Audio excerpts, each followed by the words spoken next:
PlayStation。PlayStation。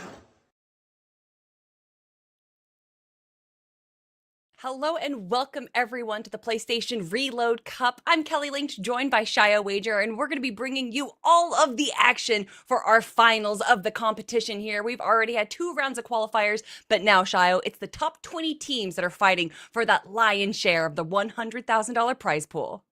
Absolutely. $21,000 to give over to NA Central / NA West. And to look at things, Kelly, you chose the perfect word. It's action.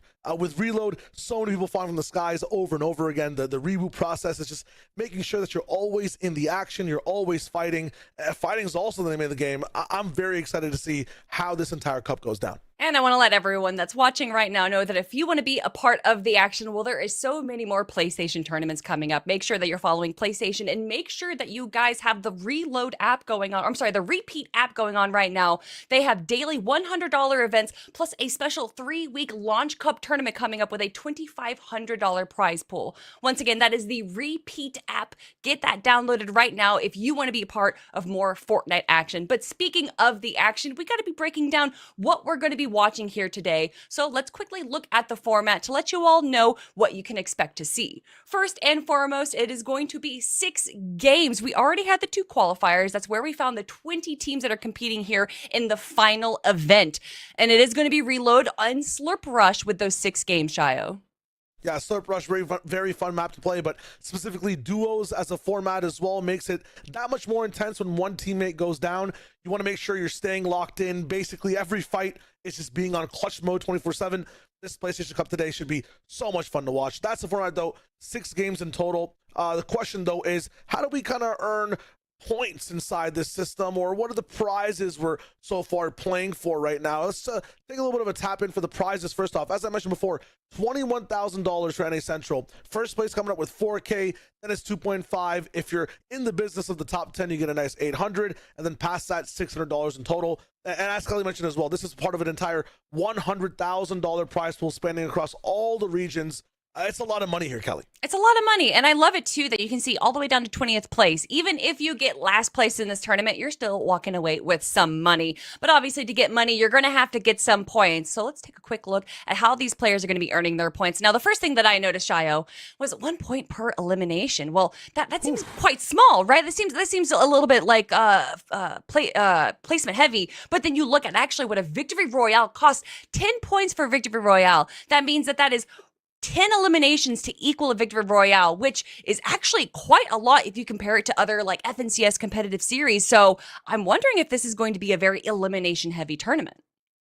Yeah, I mean, if it was squads, it'd be like even that much more elim heavy. But when it comes to duos, that's like taking out 5 duos or portions of like 10 separate duos as well. You have to remember with Reload, you're going to be getting that spawn system, getting more players on the map. People will be taking those fights and more risks. That being said, if you do play it safe, if you might just end up with 2 or 3 elims at the end of the day, get that VR as well, get the top 5. That's like having a nice W key game in your pocket as well. So consistency always matters inside this PlayStation Cup. The point system, it does weigh both ways. I'm excited to see which path our players take today. And I definitely think between like the teams that we have competing right now, because we have some big names competing, some like big FNCS names, there's definitely going to be players that are going to go for that W key. In fact, looking at our team that came out first place in round 2, Clixie and Day, I can imagine that they're probably going to go for more eliminations, although they did get 2 victory royales, so they definitely have that win condition in mind. But then you look at the opposite end of the spectrum, where Epic Whale and Pump got 2 victory royales as well during round 2, but they only got 2 eliminations during those victory royales, which again, like if you're able to get a win, the eliminations aren't as important, but it is interesting to see, Shio, how these players are going to kind of differ in their meta. Yeah, honestly, if you were watching like since chapter 1 or you're just tuning in, this is the first Fortnite tournament you're looking at, it's always about the end game, right? Once you get towards those last 10 duos, that's where a lot of the elims end up coming to you the most easiest ways as well. Whether you're low ground, high ground, you have control, you're in chaos. So it's, I think, always same old, no matter when you're tuning in. The longer you survive, the more chances you have at eliminations. Yeah, some of the top dogs might have not gotten the most. It might just be 2 or 3, but better than 0. And it's nice to stay consistent, nice to make that top 10. Well, one thing that I really liked about this kind of passive playstyle from Epic Whale and Pump was that they clearly understood the map very well. There was a few times where they came down to a heal-off situation, and with it being Slurp Rush, there are a ton of Slurp barrels, Slurp trucks all throughout the map. So kind of knowing where those locations are just can help you with that heal-off, because we know between med-miss bombs and med kits and everything, some of these games are probably going to come down to a heal-off. So having an awareness of where those like static heals are in the map of Slurp Rush is going to be so beneficial. Now, there are so many because we are playing Slurp Rush too, so these final moments will come down to the wire. That being said, you looked at some of these other teams. When it comes to passive play, what are some of the other things players should be, or I guess viewers should be looking out for when it comes to the game itself? What are some of the more exciting zones when it comes to passive play? I think definitely having like a preparation in mind. A lot of these players I saw actually Pump holding. I know I keep talking about this team. It is one of the teams that I watch the most of. But like they held on to 3 heals till the very end. They also held on to shockwave grenades. So having that utility just in case, like a lot of the times they were knocked into Storm. So being able to knock yourself back into Storm or maybe knock an enemy away. Having those, you know, kind of in-game conditions in mind, being aware that it might not come down to a 2v2 eliminations. It might come down to having to rotate through the map, find some heals, and make sure that you get those placement points.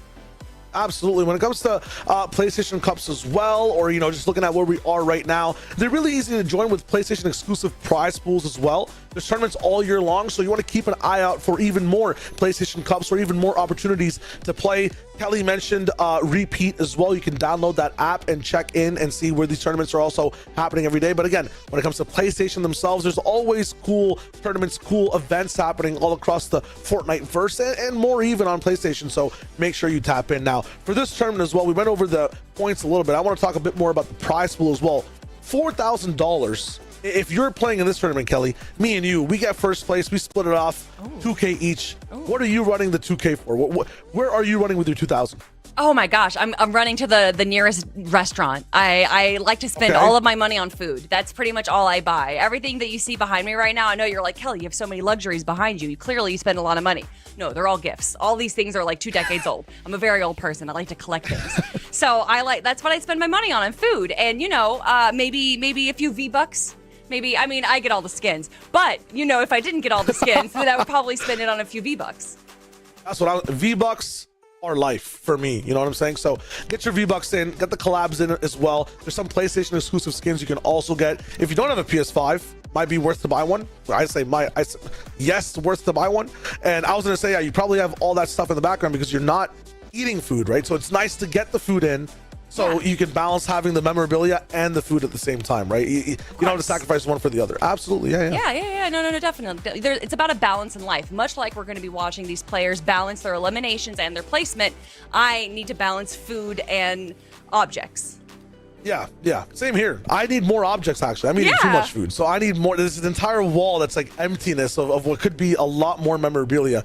You don't even know what could be coming. Now, we talked about points prizing, the format as well. 6 games. We've casted a lot of Fortnite over the years. When it comes to hot starters, we've seen people fizzle out really fast. But when it comes to those key duos or key squads, Kelly, that kind of stay the entire 6 rounds or the 12 if you're like into heavy FNCS formats, what are some of the keys to stay in that mental to get those 6 games in? Oh my God, I love that you bring that up because Epic Well and Pump actually had a really rough game 1 and round 2. They got 11th place. 11th place might not sound that bad, but then when you consider that there's only 20 duos in these competitions, oh man, that's, you know, below halfway. So being able to kind of have a mental reset. A lot of these players, you know, when they go to the lobby, they're seething, they're getting upset, but the pro players are really the ones that are able to kind of turn around, see what they did wrong, see what kind of improvements they can make in such a short amount of time, and then improve on that. And that's exactly what Epic Whale and Pump did. They went from 11th place to getting 2nd, first, and 3rd. So, you know, being able to shift that mentality, because there's a lot of emotional players out there. Me being one of them. As soon as you eliminate me, I'm tilted. It's over. I need to just like take a nap or something. What about you, Shayo? If you were in this competition right now, you go down in 20th place. You're the first person eliminated in Reload. How do you recover from that? I'm gonna get some water. I'm gonna drink up some water. Maybe even eat up some food. Watch the other players, see what's happening. Check the map out. See if there's any gaps we can switch the strategy with. I like hot starts more than cold starts myself personally as well. So go risky. You know, take the big risks in game 1 and 2. If they work out and you're in the lead, I'm gonna go a little bit opposite from what you explained, Kelly. How to keep that lead. It's about going from risks to making safe bets afterwards over and over again. If you're going towards that hot spot that's 50-50 contested, maybe then you look at the map in match 2, match 3, see where something safer might be an option for you as a team. Move over there and then just try to glide in with the points all the way towards the very end. You've seen how much heartbreak there can be when you're that close towards the end, you weren't being as consistent, and then you miss out on the final elim. I want to be like 10 points ahead of that, big chillin', so I don't get into that, you know, spot of depression after missing out on that 1 point. No, 100%. I definitely agree with you there. And we've seen some players that are kind of in that rough spot towards the final game, and they'll make some drastic changes. But, oh, hey, it's the team I've been talking about. Epic Whale landing down right now, making sure to get one of those slurp trucks that we were talking about, healing himself up for full shields right away. Really nice to see. Just speed up the gameplay. Don't have to worry about having heals and wasting time. Just go for some nice loot and then move on after that. Golden AR was well in the business. I want his luck when it comes to playing this game. That's just crazy. Yeah, got a little bit of pizza there if they want to have a little bit of a pizza break, but just starting off with some decent heals. And I'm sure Pump is not too far away from him right now, although I'm a little bit surprised of where they're landing. I wasn't able to get a good drop map, but I do know that they were landing steamy stacks during the competition, but so were other top teams that we have. So it seems like there is a little bit of an awareness of where all the teams are going to be landing. With it being Reload and with it being a PlayStation Cup, you know, it's not as set in stone. But it definitely seems like a lot of our players right now have a strategy in mind. And that strategy for picks right now is to get an elimination on this player. But are they able to eliminate the full team? That's the big question. Yeah, Envy probably need more frames there to win that fight. Mixovsky, though, going straight for it. All the way from the sky. Blocking the jump pad as well is huge. And still going for it. Nice moves. 1 HP. Finishes off the duo. No chance for a respawn there. Wow, that was one of the best defensive launch pad plays I have ever seen, using it essentially as a porta bunker. That was awesome to see there. And here we have Steamy Stacks, one of the more popular POIs here on Slurp Rush. Zyno doing a good job kind of recovering, finding some protection right there. His teammate, or one of the players up there in Steamy Stacks, also looking pretty low. Lots of just early aggression going on in the map right now. That's really cool. Pix was getting one of the few elims earlier on, and then as Envy respawned, he had his teammate going straight for him on Steamy Stacks. Past that, though, Darku getting one and just hunting for more. You can see inside the feed as well, everybody is chasing for these earlier fights, getting ahead on just 1 point at a time, trying to edge forward before they're in these final zones where that placement comes in. Zangy trying his best as well at the same time. Big, long build kind of fight happening here. Horizontal. Not going to find much yet, but just some reprieve with his duo. Does drop his third weapon there. I was wondering, holding 3 guns is an interesting choice, but it does look like they have a pretty standard loadout. They got some heal, they got some utility, and of course long and short range. So they are set to go right now, looks like, for the mid game, and it does seem like one player is slowly starting to encourage. Oh, a good shot right there, but Darku responds so well. Yeah, no bills for Hedra there. Almost sneaking in around that wall. It's not going to happen this time. Zones move fast in this one as well. The second one already almost locking in. RQ, Sastro. You can see that a lot of people are still split as these fights have been happening for a few minutes. The solos are really kind of taking their ones, putting their mechanics on display, Kelly.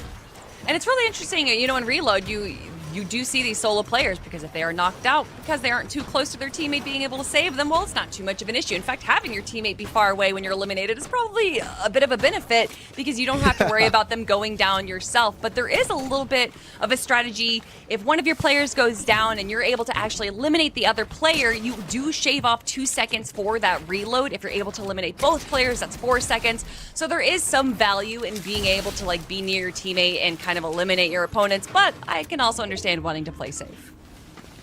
Yeah, distance is insurance, but at the same time, it's not security. So you got to make sure you're min-maxing both sides. Blossom Iffy, up in Slurpy Swamp. We talked about it in the pre-show, Kelly. Just knowing where all these slurp barrels are, making sure your shield is tippity-topped at a fast speed is really good for your momentum inside this game. A lot of these teams are showing us they know exactly where maps, or where the map knowledge resides within them. And with that speed, they're just stacking elim after elim.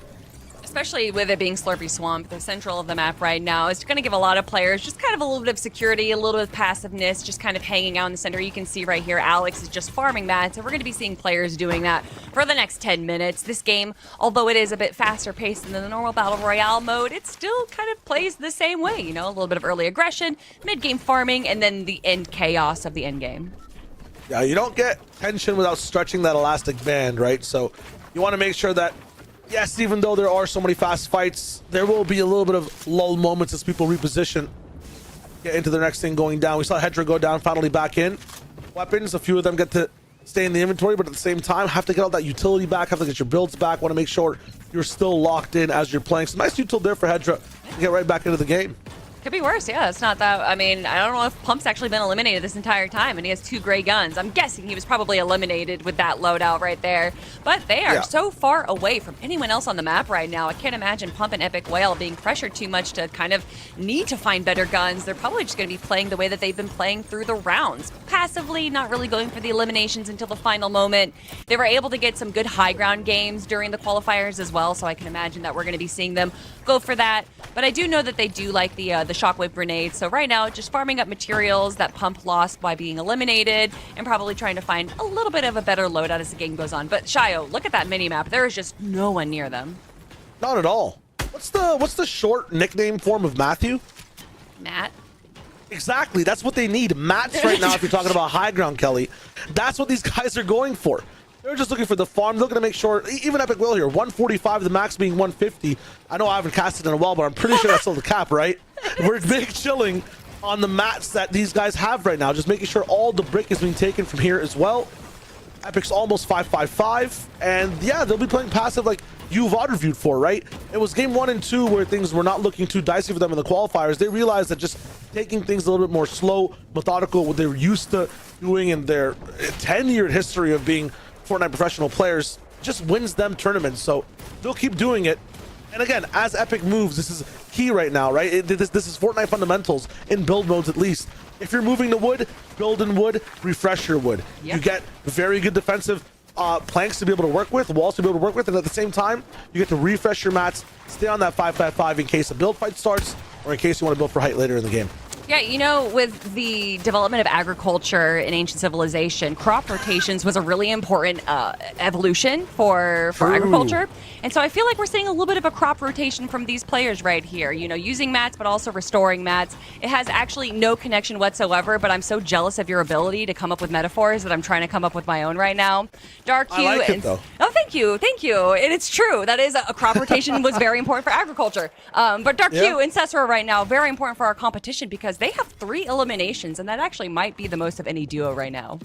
Yeah, if I was a therapist, they would be like my #1 poached client. These guys are playing like psychopaths in this server. They're pushing everyone I see so far, limited by the way of the game for the moment. We'll tune in back with them, but I feel like if you like Epic Will because he's playing passive, tune in with Cesaro this game because I feel like he'll be pushing every single box here towards his end game. Sid and Sync, a little bit more methodical, thought out. They see a duo in front of them, but they're not sure if they want to fight just yet. There is an airdrop near them as well that will have probably really good weapons and at the same time util for them to use, but I'm not sure if any team wants to die for it just yet. I mean, you could see 3 duos right there all landing on each other. Like, those loot drops are very, very important during the competition, so a lot of them are willing to fight for it. Like what we see in the thing, but a little bit going on for Sneak right now.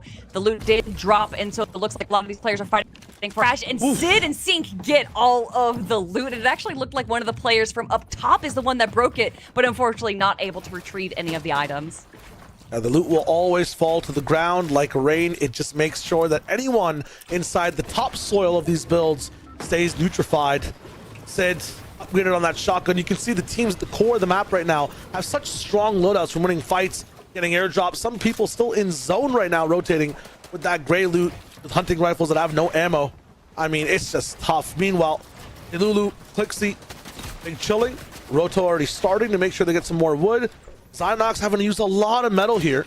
And I still know, I understand, Kelly, they have a lot of mats right now, but compared to some other people for the moment, they're using a lot of their builds. They definitely are. With how early it is in the game, that is something that you're going to have to worry about. It's going to be a lot harder to be able to kind of refresh those mats as the game does get closer, and there's just so little time to kind of farm for mats or get those refreshes. But for right now, they're just kind of chilling. They're farming right now. You know, they're resting by the dock side, and they're kind of just like taking a lazy day.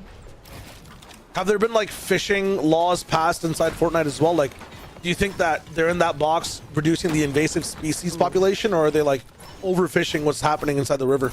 No, I think it's it's an invasive species, so they need to overfish. I think it's one of those things where they're actually helping the ecosystem by overfishing. I like that. And I want these teams to overfish for points as well. Let's see some elims. Or let's fight over this airdrop. I think this is what Diminished and DK are waiting for. That's right. That's right. What I really love though is that they're playing like the bush camp strat right now. They don't want to waste those materials. They want to make sure that they have full loadouts to go. And it looks like no one's really paying attention to them too much.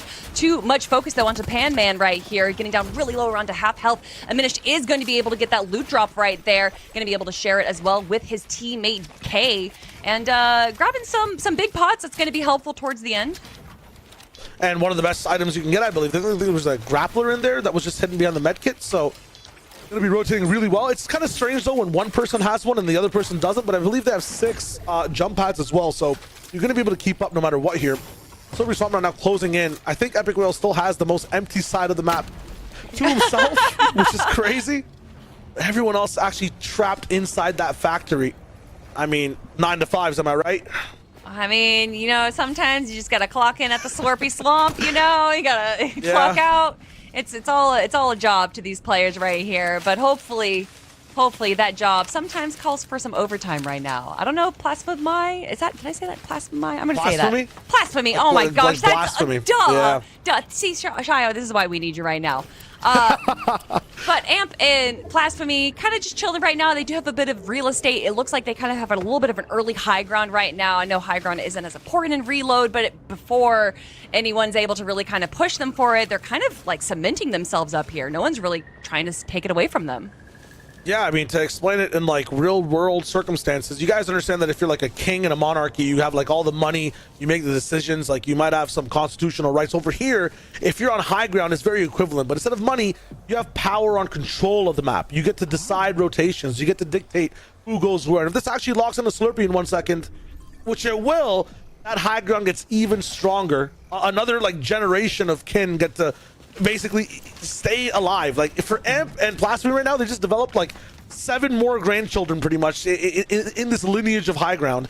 They get to chill up here forever, have even more control, even more power, and no one can usurp them. They're just so far high, Kelly. A legacy is built. Legacy, that's the word. Yep. Yeah. Yep, that's it. I also love the irony of you talking about kings and then talking about their constitutional rights, because I believe that is an oxymoron. But yes. But I get what you're saying. I just unloaded like whatever political jargon I have in my brain to hopefully sound smart, but it did. Yeah, it did. Yeah. It sounded smart. Good. That's the aim. That's the aim. Look at these guys still refarming mats. Make sure you're moving over to builds that are spawned in by the server themselves, right? And then just replacing the walls, making sure you're ready for the late portion of the game. That being said, a lot of these teams that have rotated here already used some woods. Shadox, Hedra, you can already see they're rotating from the storm a little bit as well. High on brick, high on metal, low on wood. If a fight goes for a long time, they'll be in trouble. Yeah, yep, that's very true right now. They don't necessarily have too many eliminations to kind of hold themselves up beyond placement, so they're definitely going to be going for a placement-heavy game right now. Lorzy, Chunky Champ, they're going to be going for placement as well. It seems like they going for heals, going for utility. Ooh, definitely hear some sounds near them, dropping off some materials to his teammate there. Looks like he's going to be going for the Tarper, but Chunky actually leading the way. You would think that Tarper would be the one holding on to mats. Noms in the bush, gets a few shots, but doesn't do too much damage there and actually pulls attention to him. Cringe and Noms looking like they're going to be backing off just a little bit, and it doesn't seem like the enemy team is going to be engaging on them too much.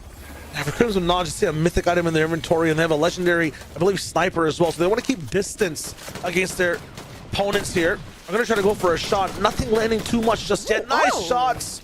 No Elam for Cringe, but he does have a kind of topic and say in the conversation of that final finish. Then a team right beside them ends up talking as well. They want to shut that down. Get ready for the rotate. Oof, and they're going to have to get ready to do some damage as well because they are 22 points below the damage threshold. And although that doesn't seem like that much damage, that's just a shot to be able to get above the Storm Surge. There's just going to be so much chaos. Look at that pull of the zone. Everyone is in the air right now. Everyone is going to have to be pulling hard east. Yeah, they have some time to be able to work with this one too. Long range weapons still, and everyone pushes away from them. So this is the perfect situation for Crimson Noms. Just have to land your shots here. Lots of protection on all sides and every single layer. And they do find one Day going down in the box. Day goes down, our top competitor, the first place team coming out of the qualifiers going down. Hopefully his teammate was able to stay alive and get that reboot. But actually, reboots are down. So no, it looks like his teammate's going to have to be a solo here. Hedra also a solo. And this is when all the chaos, all the teams are going to be dwindling down. Have some heals. No chances just yet. Popping up into another box. Noms doing really good motions here with the movement. Not gonna have much yet. Cringe up top. Not desperate. In control. Noms builds right back up to him. They have a lot to work with here in terms of mats. They gotta play this slow. Storm Surge are looking good too. Have one team to talk to on their lair, dropping some of the long range util as well for the moment as they heal up. Get it back in. Get your combo weapons ready to go because that zone is moving northwest again. This is gonna be crazy. Uncharted territory. Gonna have to really stretch your builds here. And Noms and Cringe are running low. Noms and Cringe, they're doing such a good job, but they're playing so dangerously, having that back open right there, but saving materials. The player goes down. Now we're looking at Wavy and Void right now, just taking a quick peek up on there. Great rotations, and it looks like they're able to hold high ground, but no, it looks like it's second height instead. The team in the back of high ground is actually able to get them a crack onto Void right there, but sticking to second height right now, they're in a safe space and they're able to heal up. Amazing builds from Void, but you just see 1 millisecond of a mistake, 1 millisecond where you're open towards the back. You're taking shots from who? Sync and Sid. We talked about their methodical approach to this game, thinking about where they want to be looking at first, then shooting second. They ask the questions first. They find all the answers, just like Nico down below with Chica having a rough game so far, but they were built under this chaos. They own the grounds of the swamp. Meanwhile, towards the skies, builds are kind of flying high, and Sync and Sid are able to stay right just 2 layers above different builds and pressure. So much pressure down on their opponents. Their builds are flying high, but their builds are also flying low in the sense that they're running out of mats right now. And now taking a look at another team on the mid ground right now, taking some great shots onto low. That's Clixie. That was Day's teammate right there. And so that is one of our top teams wiped out from the competition. And there is somehow still 15 duos. Shayo, we're in zone 12 and there's 15 duos alive. Yeah, the game seems slow in the mid type of round, the mid timing, but right now it's just chaos on all layers, and you can see Sid and Sync just trying to push people as low as possible, trying to just crunch the server down. Meanwhile, Pix and Zynox are kind of the filter, the great filter between height and low ground. There's one that should come through, a split on both sides. Sid trying to find it.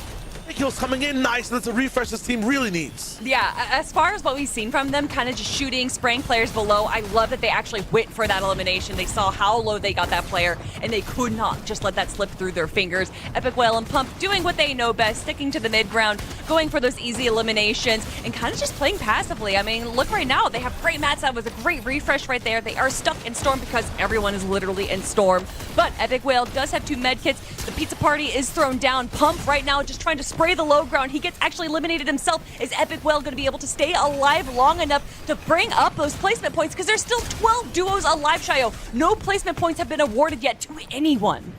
Every single duo has 2 sides of the coin right now. One healing, one fighting. It seems like the healers are the ones that are surviving right now. Sync pushed all the way into the storm. Chase at the same time. 5 seconds on his timer. Pops a medkit up in the air. Sync knows how to stay alive. It's all down now to 8 different teams, 9 players. One's might be just a duo. Yep, there is one duo still alive. Epic Whale. Oh, I love got it. some mist to work with. He's stealing it. He's stealing it from one of the players. Well. Yeah, that's huge. He's still locking it down. Trying to push that time forward. Shockwave's all the way in, goes for the shot, it does miss, the spray's not there. Still 4 teams left. But you saw what Sync did. Coming back over to the fight. He's at Slippery Swamp. He knew exactly what he needed to do. If he's going to go for the heal up, he's going to go back to Slippery Swamp. It has so many static heal, Shayo. There's just going to be so much opportunity for him to heal over and over and over again. But is it going to be enough? It's just him and 2 other soul players, and it is Sync with the heal off play, getting that victory royale with 4 eliminations with Sid. What a great game 1. I mean, that was nuts. We had action from like, all sides when it comes to height to low ground in a classic Fortnite endgame. And then we had the most dynamic heal off I've seen where Epic Whale stealing heals from some sides. And then you have Sync and Sid just going across the entire map. First of all, fragging and then surviving in a way that you called, Kelly. Just making sure you're in the right spots inside Slurpee, knowing your win cons, knowing where all the barrels are. I mean, with it being reload, the map is smaller, and also, I'm sure a lot of these people have Fortnite maps open, so they have awareness of where all those barrels, where all those trucks are, and so that does just give you so much of an advantage. We know that these games are probably going to be coming down to a heal off. That's just the nature of reload. I mean, that's the nature of Fortnite.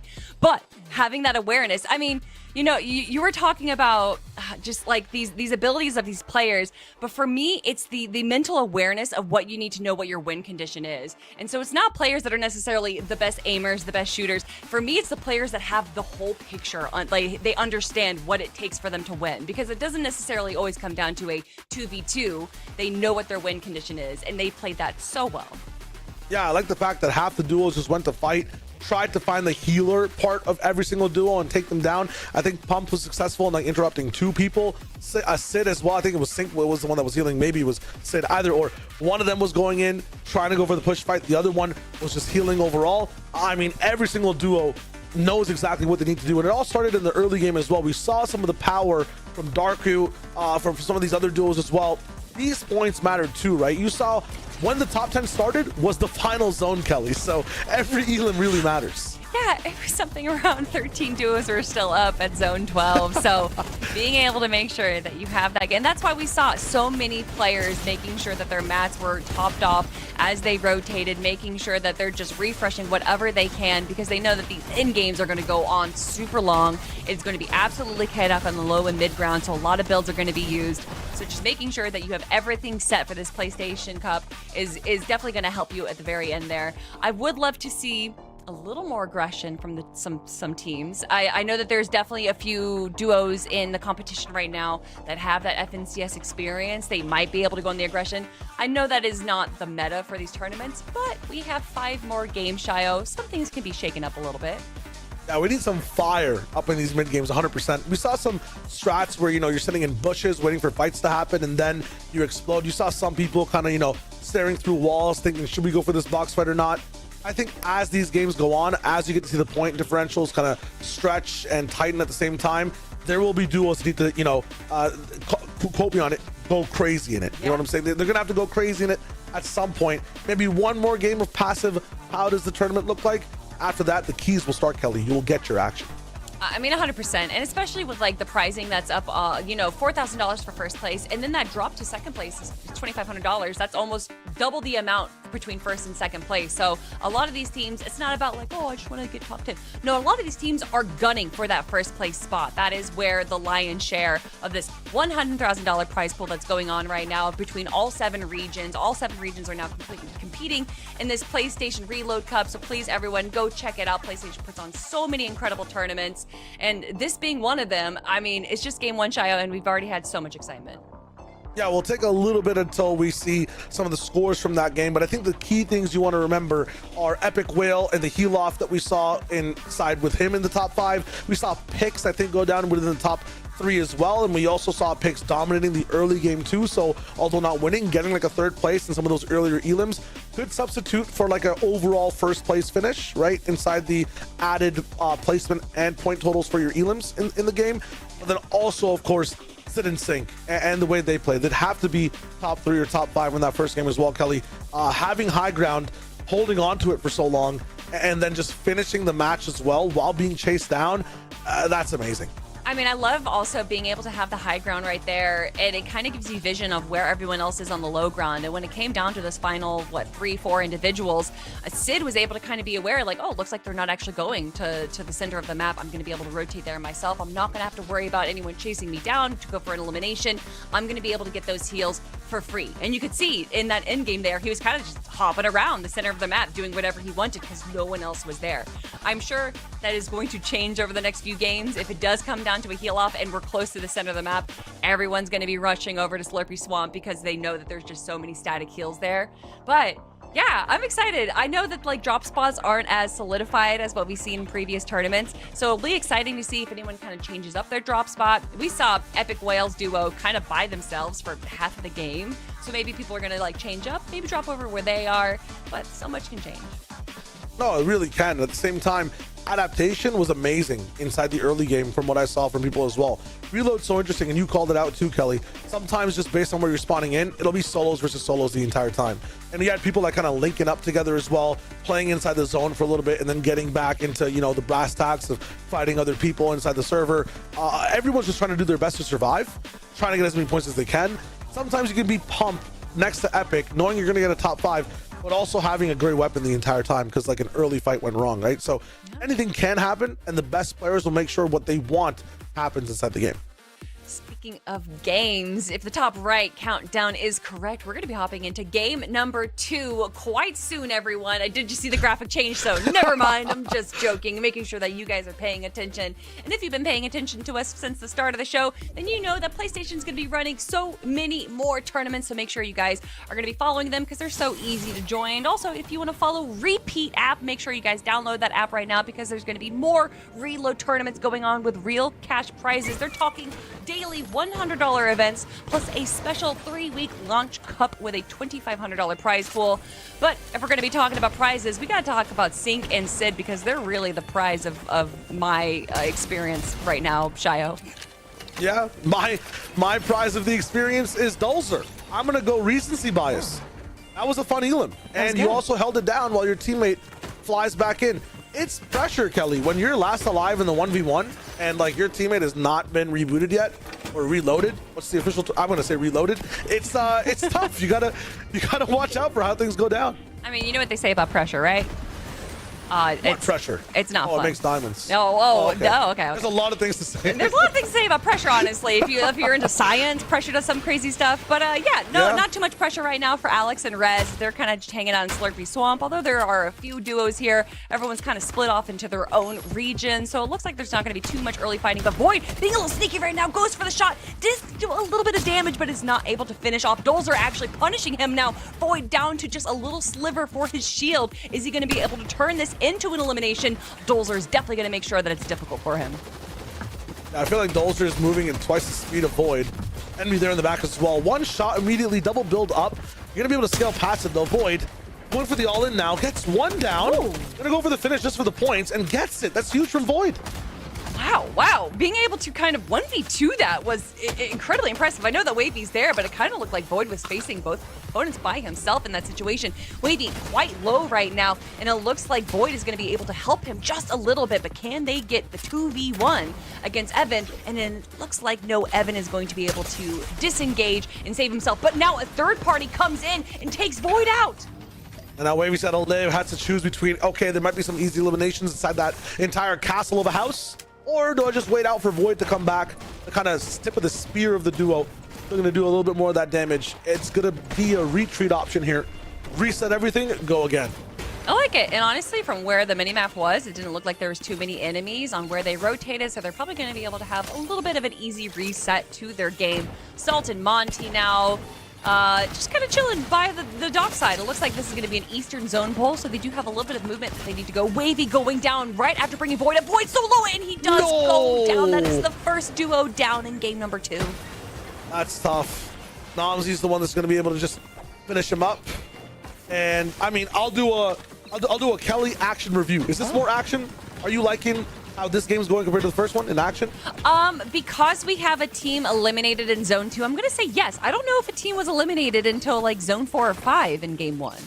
Yeah, give it to me out of 10 explosions. How much action is there right now? No, like 3 explosions. Game 3 1 out was of 10 1 explosions? Yeah, Okay. yeah. We have a lot because I always want to improve, right? There's a lot to grow, and I feel like a lot of these players can improve on the aggression sense. They're playing absolutely phenomenally. That's why they're here. This is the top 20 duos, but. For going for elims, speaking of, Nico does go down right now. Full elim for him. Pan Man, though, doing a great job disengaging, running away. I mean, look at his loadout right now. He has a lot of opportunity to stay alive. This duo as well was alive in that low ground, which we were in that 12th zone as well. So they were ones that made it very far inside that first game. It'd be surprising to see them fall down. Epic and Pump this time, not staying inside any builds, Kelly. They're looking to fight. know if they're looking to fight or if they're looking to relocate. You know, they're a bit nomadic in their lifestyle. They don't like to stay in one place for too long. And it kind of looks like, I don't know if everyone just has an awareness, has some kind of alert when they're close to them and they all avoid them, because it just looks like the minimap is almost empty anytime we watch Pump and Epic Whale. Yeah, when I said fight, I meant fight other builds on the map. They're not looking to fight players. They're trying to fight rocks and walls and, I don't, fences. Those pesky trees. Yes, the trees. And they're going right back to, I think, where they were before even. Where they just looted up. Well, there are 3 supply drops over here, so I can understand the prioritization of this northeastern pole. Are they going to be able to get 2? Is no one going to fight them for it? We can see that there are some arrows moving on from the eastern side, but are they going to be able to claim both? They do get 1, but it does look like there is another duo that is holding that one to the right of them. Might not be the best in terms of colorful weapons, but so much utility and heals put up in this box. If Zone does end up pulling the words here as well, Pump and Epic are gonna have so many options to be able to just shoot everyone else, trade a lot of damage from their lives for damage on that surge counter. Omega and Pumps though looking to just do damage now. Shot's taking all sides, Pump's going all the way low. Wood builds in front of him, edits none of them that he actually owns. Jumping in the air for a final shot, it's not gonna happen. He's swatted out of the sky. It looked like he was just kind of confused for a moment. He was kind of staring in the opposite direction. Gets immediately eliminated. Omega, though, somewhat in a safe spot. He does have 12 seconds from his teammate being downed to be able to allow him to reboot himself. Reboots are still available, and it looks like Omega is going to be able to survive just these last few moments of aggression before his teammate's able to come back up. But is he going to be able to get out himself? No, he does go down, but I don't think... Yes, it looks like he is able to respawn, so good to see that. It's all good. At the same time, it's all bad because no builds, no loots. Tynox and Pixovsky, one of the best duos, I think, in that last game, both early, mid, and late, were very loud in the server. And as you can see, tied with that first place team at 14 points. Whoever makes that difference here, it's going to matter. That being said, they're not as aggressive. They were landing in Slippery Swamp last time, taking a lot of fights. Not happening this time. Salt missing that grappler shot. Unfortunate. Has to heal inside the zone. Can't actually fight this at all. Has to land the shot. It's not going to happen. Tough for Salt. Monty also getting low here. His enemy actually goes down the zone. So it's so tragic. They're both going to get a point, I guess. No one's going to get the loot. And their teammates have to live. So they end up playing the map a little bit longer too. It looks like Montiel, though, dangerously low in health, is going to be fine with the medkit and only being 1 tick damage in Storm right now. But as I say that, he only has a few bandages left. But back to the fishing channel. Here we have Amp and... Oh my god, you said his name last time. Blasphemy. Blasphemy. I don't know why I want to say Plathmespy. I don't know. But Blasphemy, Amp, making sure that they're getting those fishing, in there, making sure they get the floppers, making sure that they are being able to have any kind of win condition for the end game there. And with it being reload, heal off is definitely going to be the win condition, and a few fish is going to help with those heals. They'll control those fish for as long as they can. Pumps, though, quiet, silent, coming to our lobby leaders as well. Looking for a little bit of action. He will actually have a pinch here with Omega. If they do leave their back walls open, a beam on is saying, is this the choice to make? Yes, but only 1 tag taken from Pumps. Omega now taking the brunt of the force in this fight. Gonna be playing really good defense here, though. They have no idea the Pumps on this build. They have no clue. No, look at him. Oh, a great shot comes up from Pumps right there, but Sync down to a sliver of a health, joined back up with Sid. They are able to get that med miss popped right now, so they're going to be healing up, but that does not account for their shields. But it looks like actually Pumps and Omega is going to be disengaging. Maybe they're worried about a third party coming in, and they realize that they're not going to get that double elimination. So backing off is the play to make right now, able to get just a little bit more loot and refresh themselves after that fight. They control the entire building around them. They get to reform their mats, and at the same time, I think they were looking for damage more than anything else. We saw that Storm Surge locking in that last map, so things will be fine for now. Refresh and double grapplers here for Day and Cringe if they want to use them. Lots of rotation available on the map for every single person we see right now. Noms and Cringe, you see Noms pick up that first squad wipe total inside the map. Nico getting knocked by a Minish as well somewhere. 2 duos gone down. So many elims all around. It's just kind of a bit of a stagnant moment right here as the mid game starts off and everyone's trying to find themselves a nice piece of property as that zone does pop, and it looks like it's just pulling more and more east A lot of these teams on the western side gonna have to find ways to rotate over, but not use too much of their loadout so that they can have that for the end game right here.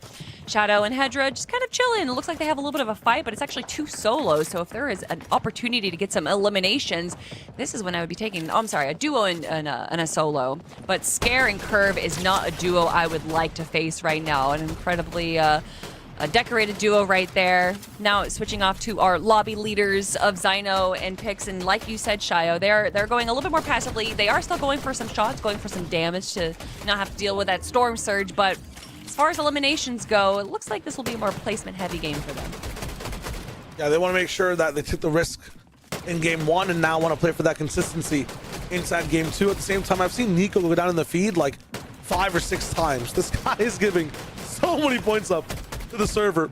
Reload just makes you come back over and over again. The zone now cascading over some troubling duos inside that blue line. Sestro, last one staying alive. They know there's one more over here.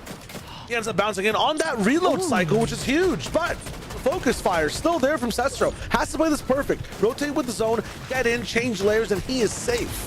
That was really impressive, but I don't know if Sestro was able to get the reboot on his team because reboots are disabled right now, and Pix able to get the elimination. What just happened right there, Shio?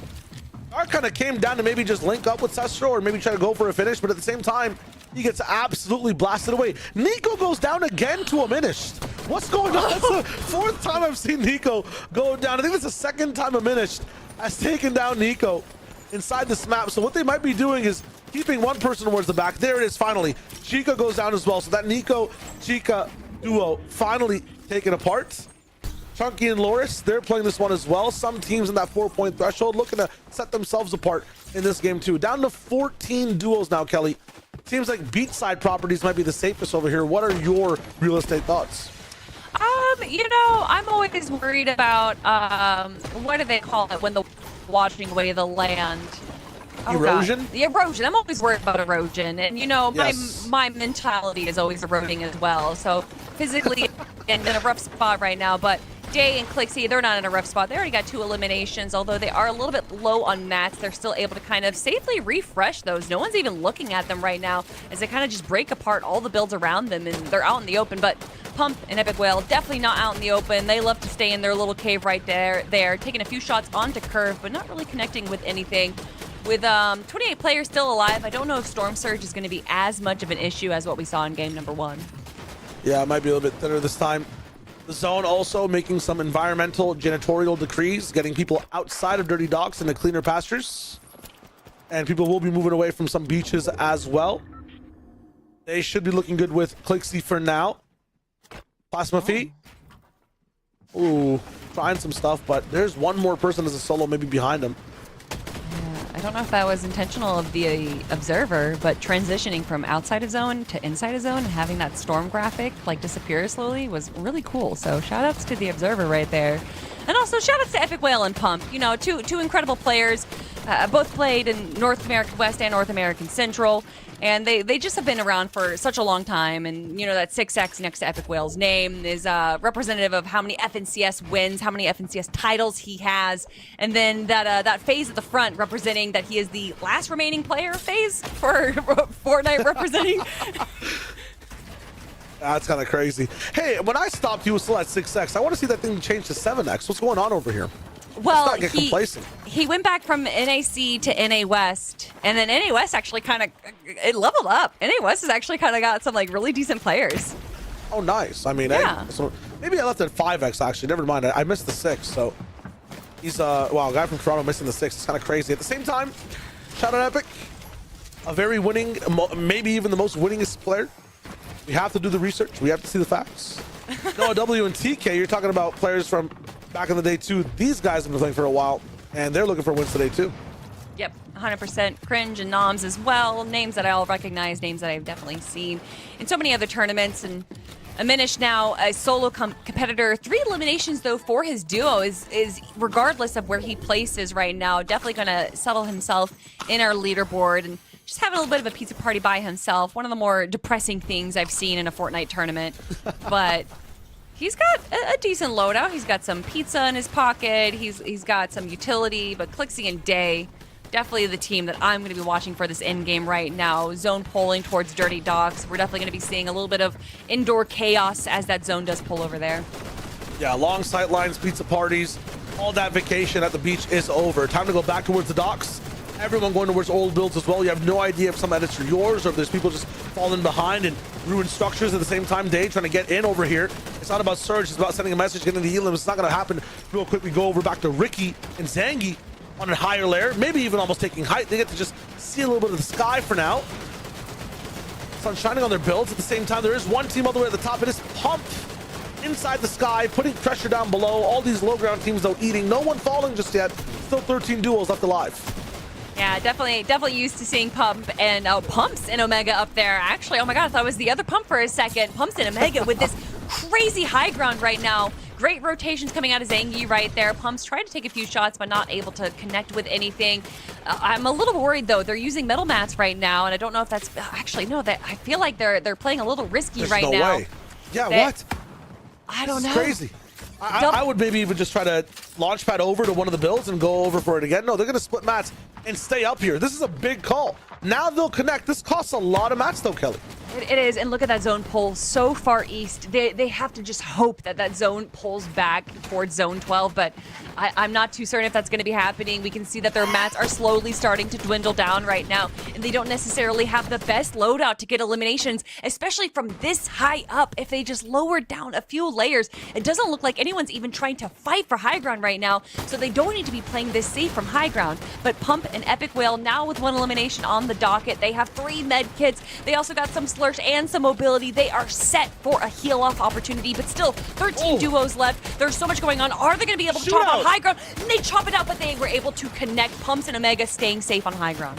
Very good pressure though, and you know how many builds it took to actually end up getting towards that height, and at the same time, how many builds it takes to just rebuild it all. Pump's almost out of mats. If you saw Epic's inventory, yes, full mats right now, almost a 5-5-5 in pushing for this one. They're going to go for the reconnect again to their old builds. This costs you everything though. There's a bounce back. What if it bounces away again, lads? This is crazy. And more teams are going straight for height. It breaks down again. Omega, no mats left. Pumps in trouble. This all in, not called, and they've got nothing. And it would be completely different at Zone 12 if there was other teams down, but there's still 11 teams left. That means that they're going to get no placement points if they go down right now, using all those mats, using all those heals, and they practically have nothing left besides a little bit of ammo. But Pump's actually doing a pretty good job staying alive with having nothing in his loadout. Ricky and Zangi now stealing away high ground right now, but speaking of low mats, they themselves are in a perilous position with 3 eliminations and just staring down with a prayer and a hope that they're able to close this out with a win. Yeah, they flopped a good position all the way at the start and then find a very good thing at the turn. River builds down below though. Zangi playing with 7 deuce, just 2 builds, is able to land both. One Elim coming in.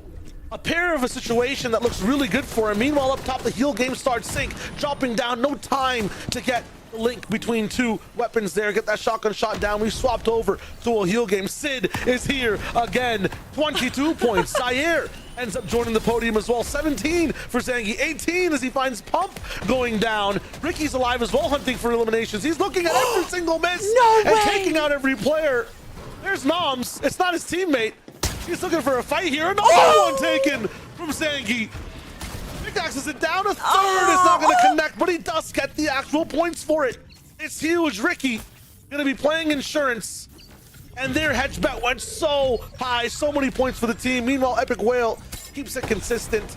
19 for the duo. Placement still coming in. 26 for Ricky Spam LT 189. The duo looking so good. They don't win the game. It's Blasphemy with the fish that does. Hey. But they do win it in our hearts. I mean, Kelly, that was insane.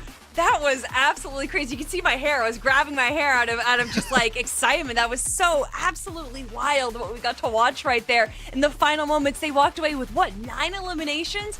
And as far as I've seen historically speaking, that is a crazy high elimination game. Also getting 2nd place, and they performed well in game number 1. We can imagine that this duo is definitely going to be jumping up our leaderboard. But Blasphemy with that fish play, it shows you just how valuable fishing can give you in that end game. Yeah, and like Blasphemy had so many good eliminations as well leading up to it. That being said, Zangi with like a Death Stranding level of like just walking over the entire build, taking out every anomaly that you can. No baby in hand either. I mean, that was crazy from him. That was just wild, just See a missed, find an Elam. See another miss, go one for Omen Nomsy. Having insurance in the back means that even if you trade your life, that's a point, and that point might matter. They're closing in on 30 points right now, Kelly. That is huge. Ooh, oh my gosh, 30 points right now. That is definitely going to be shooting them up the leaderboard. And we definitely want to make sure that we have the right numbers, the right leaderboard to show you all. So when we get that all tabulated, we'll be showing you what our leaderboard looks like right now. Because after that game, Sid and Sync did do still a pretty good job, but I don't know if they're still going to be in our first place spot. So excited to see how that's going to be shaking things up right now. And actually, if I'm not mistaken, we're going to be looking quickly at some highlights. There were so many highlights in that game, Shayo. Yeah, Void was the highlight in the very beginning. We saw a little bit of sneakiness from all sides. We saw Pump as well, who ended up playing really, going all in on high ground towards the end. Have some early action too. I would say between all these teams that we saw, this is probably a much more teams taking a lot of risks earlier on, Kelly, compared to the first game. Yeah, 100%. But as we say that, it still took halfway through zone 12 for there to actually be 10 teams left, and that's where the placement points are. So it's really interesting. This is definitely so different than what I'm used to in the FNCS, obviously, with that being reloaded. But just to see the slight variations that these players are bringing towards the end game. Oh, that is a highlight right there. Zangy getting that spinning play onto Sid. That was fun to watch. But just so much chaos in the final moments here, with Zangy still able to not just go for eliminations, but also be aware of where those heals are while that's happening is just so impressive to me. And so much going on in the PlayStation tournaments, but who is sitting in first place? Well, it's none other than Zangy and Ricky, of course. Look at those elims. They have more than any other team, and with those placement points as well. It's not too much of a surprise, Shayo, to see them in first place. Yeah, they popped off here. This is just for match 2 specifically as well, so 18 total points from in the match. I'm not sure if we go to the total match results afterwards, but we'll break this one down as well. Plasmaphy had enough points to maybe make it to the third game without loading in. He could have stayed in with all those fish, or not points, but the amount of fish at the end. He could sit there and heal game till match 3 started and the zone reset. It was crazy. Noms was there too towards the end. We saw Epic Whale inside that top 5. Big shout out to Cestro and Darku, who we saw go down a little bit earlier, but some of those Elim points earlier on, you can see 7 total Elims, 0 points. It's like they made it to the 12th zone, Kelly. Like the impact they had early pushed them all the way towards the top 10 in this match.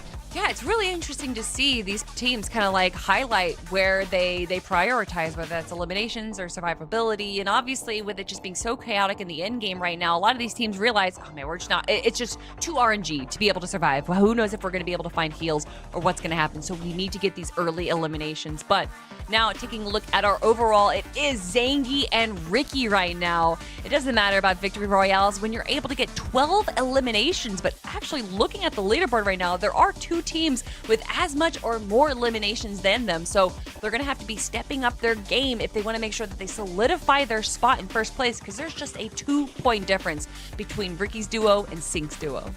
Yeah, big pop off from Zangy there, and you're right. Making sure that it's not just a pop off, but a consistency thing is how you stay up top. Big shout out to Sync and Sid, because we saw their first game run go so well in that second game. Also at heals to stay inside the conversation towards the very end. And then Epic Whale's in the business. Nom's looking really good from start to finish. Plasmify as well is looking so good. Pump and Omega up in the business as well. And a very interesting thing for them at that 10th place threshold, they're one of the teams getting reloaded a lot in the mid game, right? So it kind of shows you in this format, even if you make a few mistakes, if you try to make some bets, they don't follow through, you can still have a voice inside the server towards the end. They had hype for so long, and they got eliminated out of the game multiple times. So it's huge for those guys. Big shout out. The question is, can you stay in this top 10? Can you push to first place? Because the competition right now, Kelly, is fierce. It is fierce, and just having high ground, we, throughout the FNCS for the last 6 years, we always say high ground wins games, below ground wins wars or tournaments or whatever. And honestly, the high ground the high ground control that they had right there is just not in the position that I would want them to be in. I honestly think dropping down to the mid and low ground would have been a better solution for them. They just ran out of mats, they ran out of heals way too soon, and with it being these reload end games where practically majority of the lobby is still alive at zone 12, you have to be able to kind of hold on to those resources as long as you possibly can. So we'd love to see a little bit of a difference if they do go for high ground there again, maybe not using metal mats right away, especially because it looked like no one was trying to steal height away from them. They were playing it way too securely, and I'm wondering if they didn't expect to actually hold high ground, and then once they finally had it, they're like, oh, we gotta hold this. Yeah, no, literally, it might have been a chance. I think they were also just betting on like a zone bounce back, because then people fly straight up into the sky. They might be looking for pot shots on them as well. But if you're trying to play for such specific things and they don't really happen, it gets tough. That being said, that's match number 2 entirely. Let's tap back into match number 3. Darku already up in the business. Remember, we talked about Dark and Cestro just being very fiendish for eliminations earlier on in the game. Oh my god, almost a pickaxe onto Zangi to take down our game 2 phenomenons. Ricky's back in, so the duel survives for a bit, but that would have been crazy to end off for them in game 3. He was down to like 12 HP. Literally a pickaxe would have eliminated him, but just able in the final moments to spray that player down, get his teammate up, and now they're going to be a little bit safer in the leaderboard right now. But Amp actually getting back up and eliminates Darku. A little bit of a rat-a-tat in response to the elimination earlier on. And now Darku and Cesaro taking a few moments more to refarm the material that they lost over at Log Jam Logging. Yeah, what it looks like is Cestro is just able to farm up, and Darku lands amongst so many other teams and just goes for a very early key. Then you drop down, you're able to just get the farm going on with Cestro as well. It's a very cool strategy. I'm understanding now why they sometimes have 7, 8 elims coming into the end game. Scare though, 1v1, tracking Chica down, and getting so much loot because of it.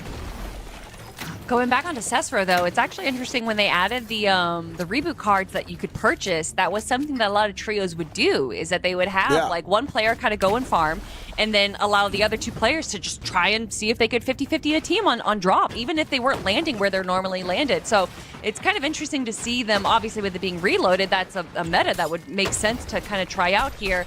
Not having too much success with it, but regardless, it's interesting to see just a little bit of variation between the play styles of our teams.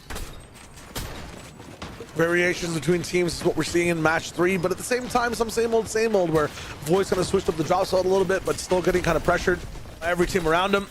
Urban Scare really pushing in the W key, though. This is the second team they're fighting. Yeah, my goodness. And they do have 1 elimination, so a little bit to speak on it right now, but it's a bit of a double-edged sword. The more aggressive you are, the more teams kind of take notice, and they're going to go for those third parties. They're going to just try and take a few tags on you. Omega trying to take a few tags onto Vixie right now as they are stuck in Storm and slowly dwindling down with health. It is only 1 tick, but they have no heals, and a team going on the elimination. Down to Vixie is going to be going down. Is Zyar going to be able to stay alive? It does look like Zyar actually has another duel on them.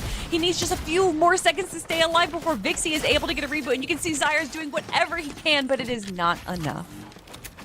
First team fully taken out. Zyar gone. At the same time, saw Zyar in some later stages of the game as well. So things changing now inside this third game. Void going down again to Loris. So having some struggles getting his feet back up in the server. At the same time, locking down another fight is Amp. What a flick on a Chica as he goes tumbling down the swamps. My goodness. Yeah, definitely a bit more early aggression that we're seeing from these duos. Like a lot of duos kind of feeling out the rest of the team, seeing how good they are in these early aggressions, and we can see that these duos that are much more competent fighters now taking these early fights. Yeah, I just saw in the feed that another duo is fully eliminated. When I went to check the name, it said Ricky Spams got taken out. So I'm wondering, oh no, he's back. It's totally fine. About to get targeted again, but there is a second duo gone for the moment. Laura's kind of just taken aback by Cringe, so there is a long form fight happening. Pump's going down again. The team that held that high ground. Ricky now getting absolutely targeted here.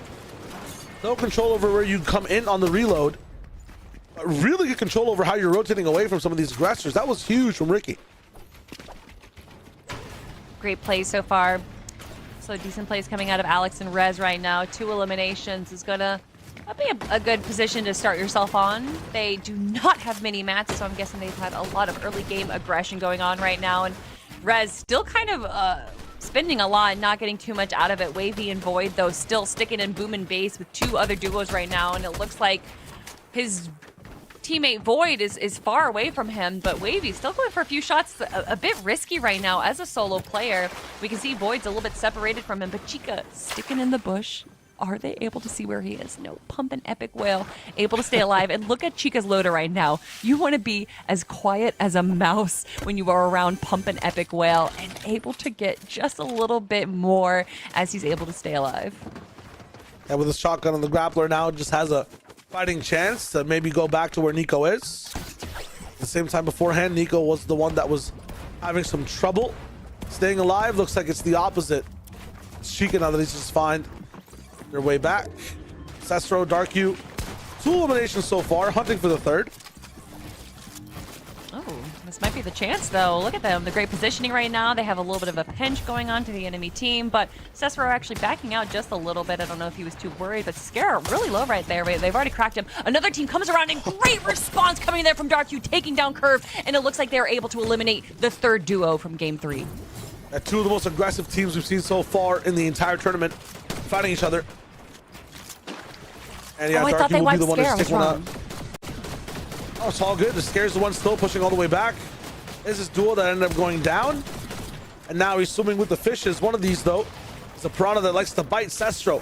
Kind of festering around all the bills, just flippingly trying to find a way into one of these mats. Is going to force Skill almost back into dry land. Scare still up in the air, trading damage on all sides. Double Ed is going to come in. Pressure again from all 360 degrees. It is Darku that ends up picking him up. They end up they just make sure these fights end very fast. Minimal damage taken from third parties. It's huge for Dark and Cestro. They've figured something out when it comes to these mid-game fights. Day and Clixie both with barely any shield in a little bit of a rough position right now as they take a fight just a little too long. As you stay in these fights and you're not able to solidify that elimination, you're just wasting so many resources. Look, going from 150 down to 32. I don't know what he's doing right now, but it looks like Void and Wavy are going to be disrupting his little build session right now as they're going to go on the aggression. 2 eliminations for them already, but can they make it 4? And it actually looks like Wavy and Void aren't going to be engaging too much right now, which I think makes sense. Pump's trying to disengage and a few shots going out to him. One does connect, but the rest do not. It looks like he's going to make it out. Oh, no, just kidding. Pumps is down. Completely down. Taken out. Chooses to go just for that reboot again. Free points for the duo. If he reboots down here another time, they realize that he's Omega's partner, so he might be rebooting closer to where he is. They're trying to jump down now, realizing too that so many mats have been used. There comes the reboot for Pumps again, and it's the same team going for the elim again. This is crazy. Oh my gosh. Void and Wavy facing is... Oh my the zone camp. Oh, that's Void's build. Gonna be able to just take Omega down. I think Pump is back in the server again, so Omega will try to go for that reboot. They're focusing on him. Pump won't have too many builds, though. They have so many heals and rotations to work with now. What a strange fight at the edge of zone. Yeah, that lasted a little too long, but there wasn't too much the Pumps could have done to get out of that. So I understand it. Being able to just stay alive enough so that your teammate's able to come back, and then in turn you are able to reboot is the most valuable situation they could have had out of that. So honestly, even though they did go down, I think that was the best for them. Fear Omega does go down, but I still don't think that is a full wipe. Nope, Pumps is now alive. So keeping each other alive tandemly is very impressive right now. I swear, as soon as one reboots, the other one goes down. Cringe and Namzi actually looking for Pumps right now to get that final elimination, but I think Pumps have already been alive just long enough for Omega to get that reboot. They want that free point, though. So that last little portion of damage, so we'll get the credit of the elim in case Pumps does go down inside the storm. No white heals left anymore, but I'm pretty sure, yeah, you're gonna be able to find barrels all the way around Slippery Swamp. We saw Chica, and we're tuning in with them as well. When it comes to Chica and Nico, I don't think they're playing duos. They're playing in solos. So split apart from each other so far. It's crazy. I mean, again, you know, with it being reload, keeping a player alive, especially for this next minute as those reboots are going to be closing in 60 seconds, just has so much to it. Even Pumps right now understanding, oh, I can go down. It's fine. I'll just reboot, and then I'll come back up in 10 seconds. Void and Wavy, though, not slowing down on their aggression, actually going towards one of our top teams, Zangy, right there. But with that quick rotation, Zangy's not going to take too much damage before they're able to kind of box up and recuperate. But Void and Wavy doing a good job of rotating and farming, as we like to see, because with just 70 mats right now, that's not where they want to be towards the end game. But look at Zangy right here. They got decent heals, they got decent mobility, and look at those weapons right now. This is why this team is currently sitting at the top of our leaderboard. They still need to perform. You need to make sure that things look good. This is a much different zone, right? Before we went from like very open beach land to constricted and can form buildings inside dirty docks. This time, lots of trees in the business. Harder to switch layers, harder to have conversations vertically, and that's where we saw a lot of elims coming in from Zangy. So they're gonna have to play an entirely different game. And for some of the squads that have been scuffed so far, in 4 seconds, your game might just end. Reboots are now closed. Oh man, speaking of scuffed, I do think Omega's duo finally did go down. I don't know why the entire lobby was focusing them, but I swear between that duo, they went down at least 10 times. So unfortunately, I think that was the finality for them. And now with reboots disabled, there is less opportunities for these teams to kind of stay and recuperate. But Pump and Epic Whale definitely going to be happy about some more loot. Shockwaves have launched, or jump pads as well, to be able to use, which is huge. Diminished and DK, the last they're at 13 points now. In that last game they played, they got to farm off Nico multiple times when it comes to that reload coming back in, or the reboot coming back in from the sky. This time though, we'll have to get their points by themselves. When you get gifted one game, Kelly, how do you repeat that in the next game? It seems so tough.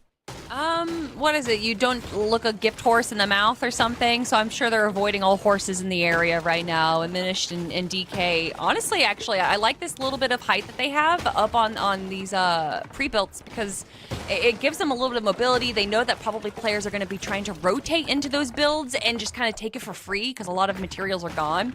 So having this little bit of visibility, this little bit of height is going to give them just that much more advantage onto anyone that's rotating around them. But unfortunately, because they're on the south part of zone, oh, I say unfortunately, but immediately their plan works. Oh, that was so impressive. Yeah, their trap plays are huge, and they listen exactly what you said. They're not looking at any gift reboots in the duo, right? I think that's what the saying's like in this circumstance. They're just going for isolated solos game after game. They're making sure if anyone did reboot, you just try to target one person down, and then you move over to the next solo. Monty, down again. Wow, great plays from Diminished and DK right there. Do you know what don't looking a gift horse in the mouth means?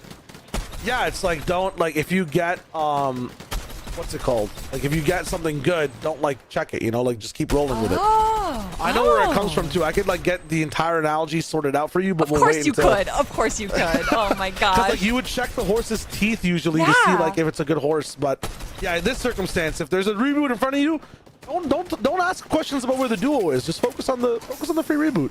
Oh, and also focusing on fishing right now. I believe Clixie and Day have already shown us their fishing prowess and making sure that they have those heals once again. Zangy and Ricky doing what they do best as well, going for those elims. Look at the loadout that they have, and getting these elims just means that they have so much more refreshes. I know in reload, a lot of players are just going to keep going for those mats, keep farming up, but Zangy and Ricky don't need to worry about farming when everyone else is farming for them, and they can just take those mats for themselves. Chico was playing like primarily as a solo, so where did you get all that flex loot, my guy? That is kind of crazy. All good though. It's Ricky and Zangi's now, and they're also going to be inside the zone, which is huge for this team. That being said, they're going to be on low ground for the moment, and it seems like this road is only getting higher, so they'll be uncomfortable staying on that layer. Pizza box, I think, available as well. It's so funny to see it carried and steaming at the same time with Noah and TK. No, NTK taking this kind of eastern edge of the zone. And I do like these edge plays right now. It allows them to be safe, but also kind of be prepared if the zone does pull far east, and allows them to kind of take a few easy shots onto players rotating towards them. But for right now, I'm going to see where this zone is going to be pulling for zone 10, and it looks like it's going to be pulling far southwest. So unfortunate for No W plays and TK, but they are going to allow some other players to kind of rotate first. They get a good shot onto the roof right here, able to not use too many mats, and once again rotating so that they now hold the front side of zone, and that is exactly where you want to be with these moving zones. Stay ahead, stay at the front, stay back down into your old builds. Huge for Noah and TK. That being said, some of them are not going to be the same as before. It'll be new pastures. Shadow's Hedra, experts at that mid-ground layer, dropping all the way down low to maybe be on some old builds as well. Lots of people recycling, making sure they have as many mats as possible going into the end game. Pump and Epic Whale too, a little bit higher overall when it comes to elevation. 13 duos still left here as the final few end up flying in. They're looking at height. Understand where the final threat is. It's Sid and Sync on high ground. Just like game one, you know they can control it the entire way through. Whew. And they're doing good right now. They still have over 100 bills, and that's just on Sync. We don't know what Sid has. There is one team above them right now, but you can already kind of see from the angling of Sync that they're going to be starting to take some peeks out on the high ground right there. Maybe not fully going for it just yet, with there still being so many teams alive, but I do kind of like this second high ground play that Sync is going for. And actually, it looks like they might have been trying to break down the builds above them to potentially take down Zangi and Ricky, but Zangi and Ricky having a good crash pad play right here. That is the last of their crash pads, but they are able to rotate to the front of zone and allow them to save so many materials by not having to bridge over the gap. To use those mats to be able to just make some extra space, but no wall behind Ricky. Maybe getting a bit too frugal. Edited down, no res available for here right now. It's just going to be Zangi rocking things down. Now, a few of the points that these guys did get together was because Ricky was healing. Zangi, though, soloed a majority, I think 7 elimination points without the healing need of Ricky, without that insurance. So Zangi could be able to clutch this.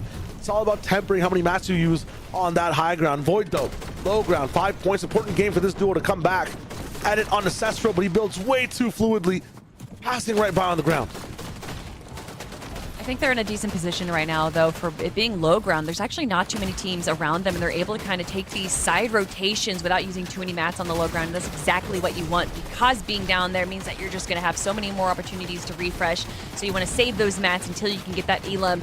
Zangi also doing a pretty good job saving himself right now, but he's down to just a sliver of health as he drops down to mid ground. He does see another player right there, but instead he's going to be going for the slurp, making sure that he gets those heals. But oh no, the storm was just too much damage for him. He popped that med kit just a little too late, and now it's actually Rez and Alex on high ground with 2 eliminations and so much opportunity in their loadout. This is looking like their game to win. They're going to farm points at least. If they do not get that win, it'll be all good. Nice tech over from Alex as well. Him and Rez are able to just connect once more. Same time, Pump, Epic, 20 eliminations. Pump has been taking pot shots at people inside the layers around him.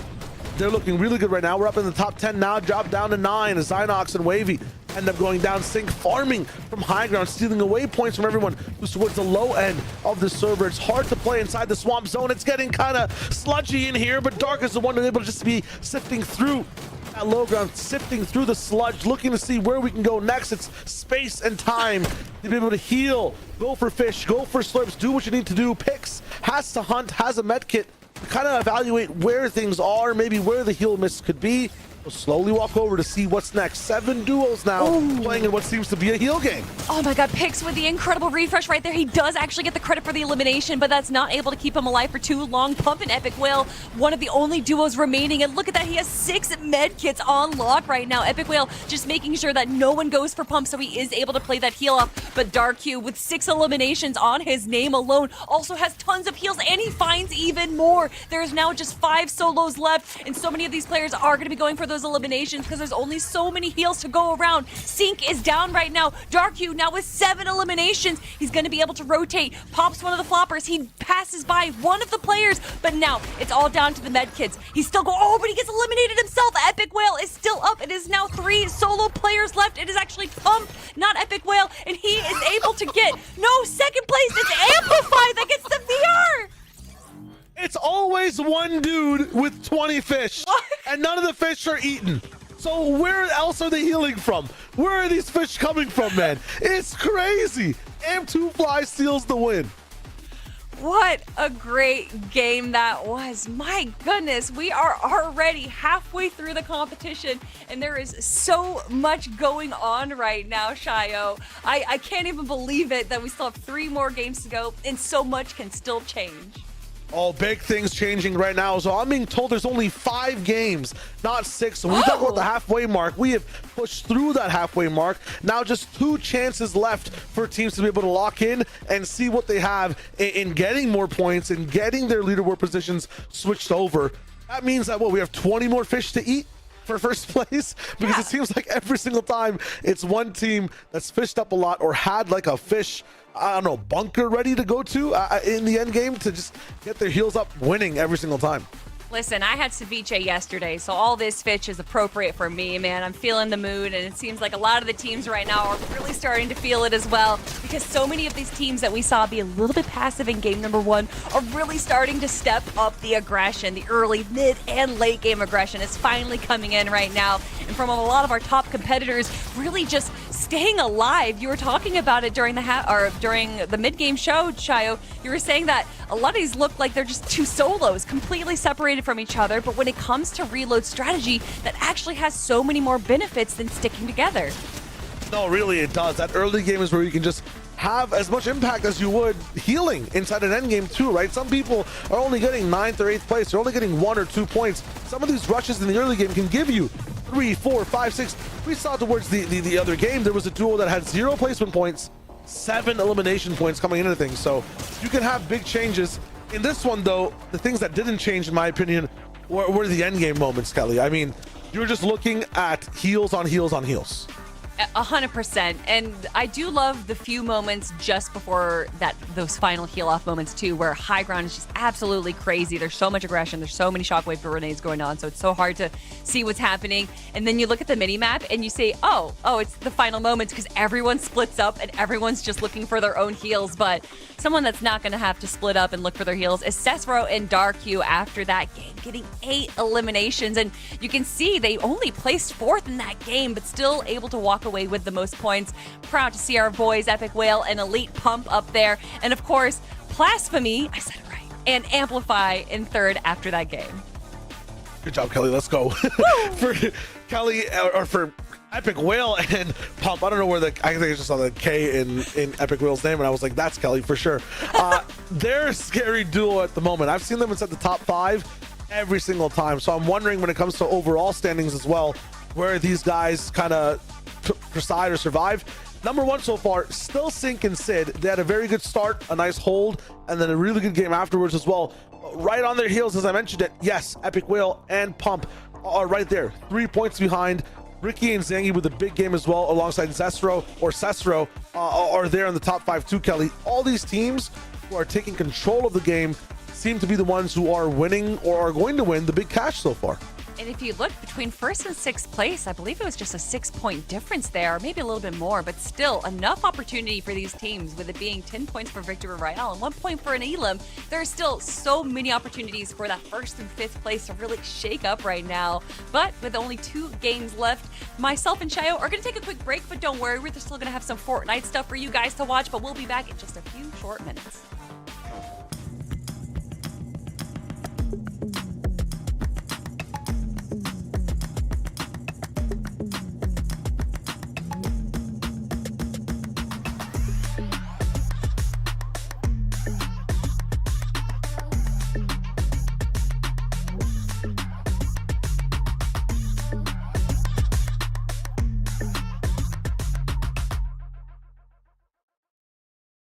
PlayStation.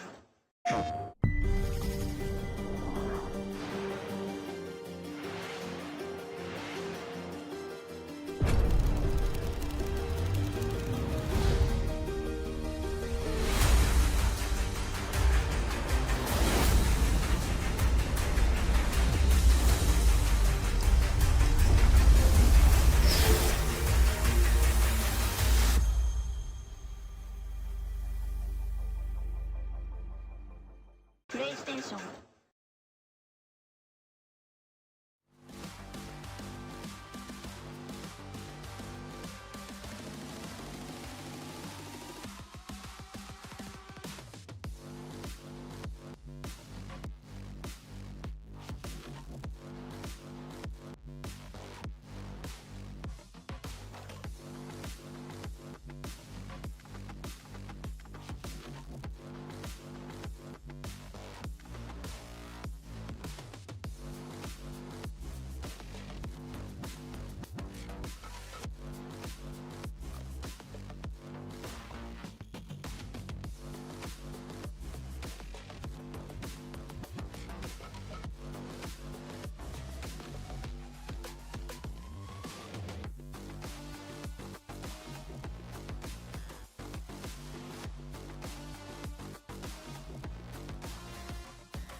welcome back, Fortnite fans, to game number 4 of the PlayStation Reload Cup, and we have some incredible action coming your way. If you guys have watched the last 3 games, you know that we have 6 teams that are really vying for that first place spot, where the lion's share of the $100,000 prize pool we have going on this weekend will be held.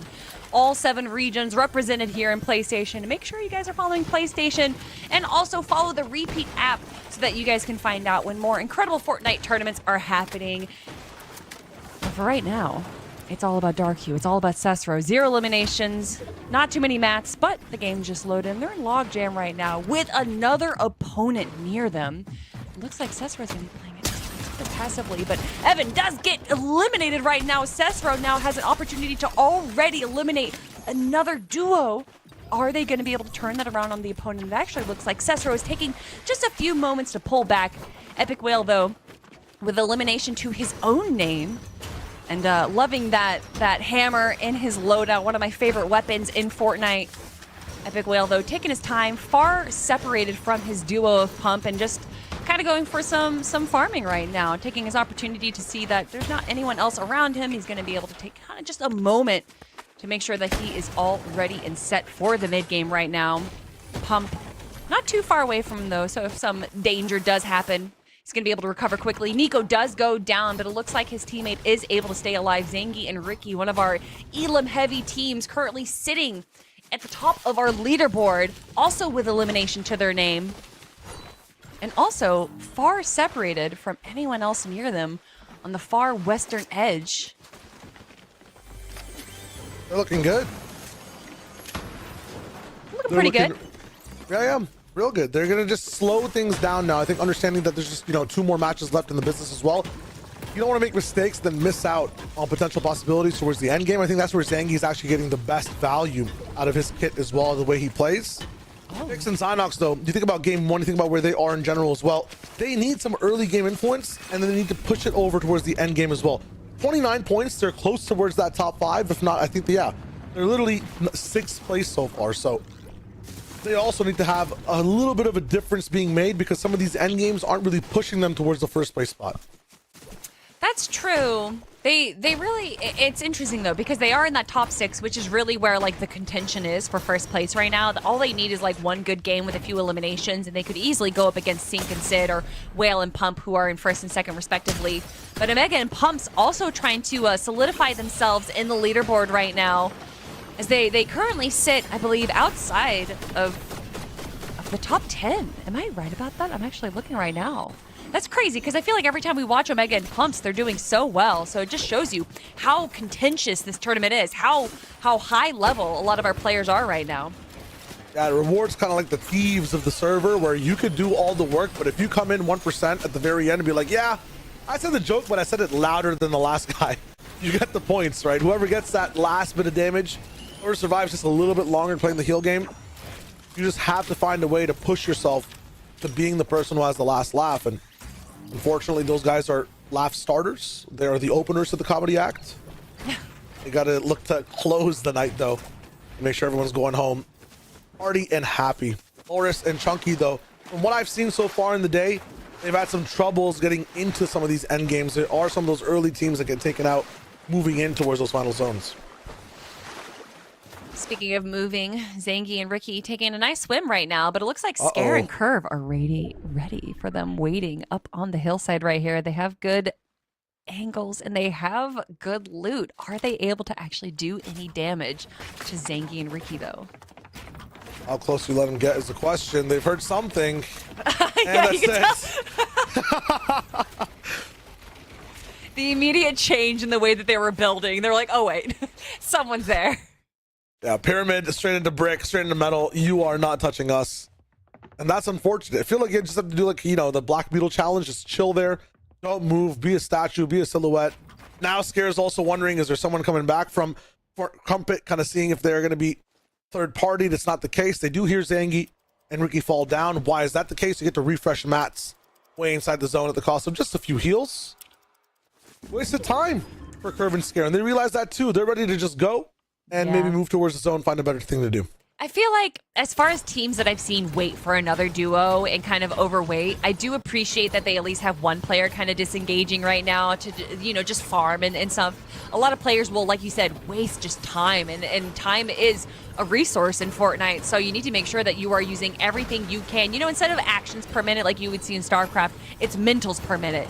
You need to make sure that your mentals are constantly active in Fortnite, and even right now, just sitting and waiting for another duo isn't going to help you that much. But Omega and Pumps taking a great shot right there and does get Lorzy down, but I'm not sure if that was the full duo or not. I think that was just Lorzy as a solo. Or is it solo because you get to have that knock state? If it was a full duo, Lorzy would be fully finished. But we mentioned for Lorzy, it's been tough getting into some of these end games. Not going to have as much loot to be able to work with either. Sync and Sid, though, they're looking good. Moving all the way towards that north side, trying to up their game. Yeah, it looks like it's a dead side rotation, but it's only dead if there's no other players around, and Namzi is right there, kind of building up real quick. Sync and Sid, though, kind of understand that this is a solo player right now, so they are going in the aggression. Cringe, though, is there waiting for Namzi in his arms to provide a safe bastion against Sync and Sid, because it looked like Namzi was going to go down there for a second, but now backing off as we are back to Plasma. Oh my gosh, Blasphemy! I had it. Amp and Blasphemy right now, just kind of sitting in the center of the map, just waiting for everyone else to come join them. Plasma Fee, Plasma Phi. Which one's easier for you to say? Well, it's Blasphemy, like you said, so Blasphemy.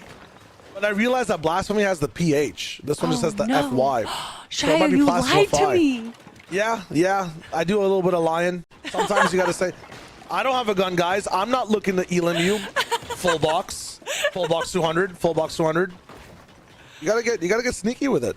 That was sneaky right there. Salt and Monty also looking to be a little sneaky against Darku and Cesro, but I don't know if this is really going to be working out for them. But if you look at their loadout, they don't really need to be farming right now. They already have decent heals, so just sitting and waiting isn't necessarily going to harm them too much. But Ricky and Zangi going to be disengaging right now. Not too many eliminations. By this point, we've normally seen like 1 or 2 eliminations on them, so not having as much of an aggressive game as we're used to seeing from them.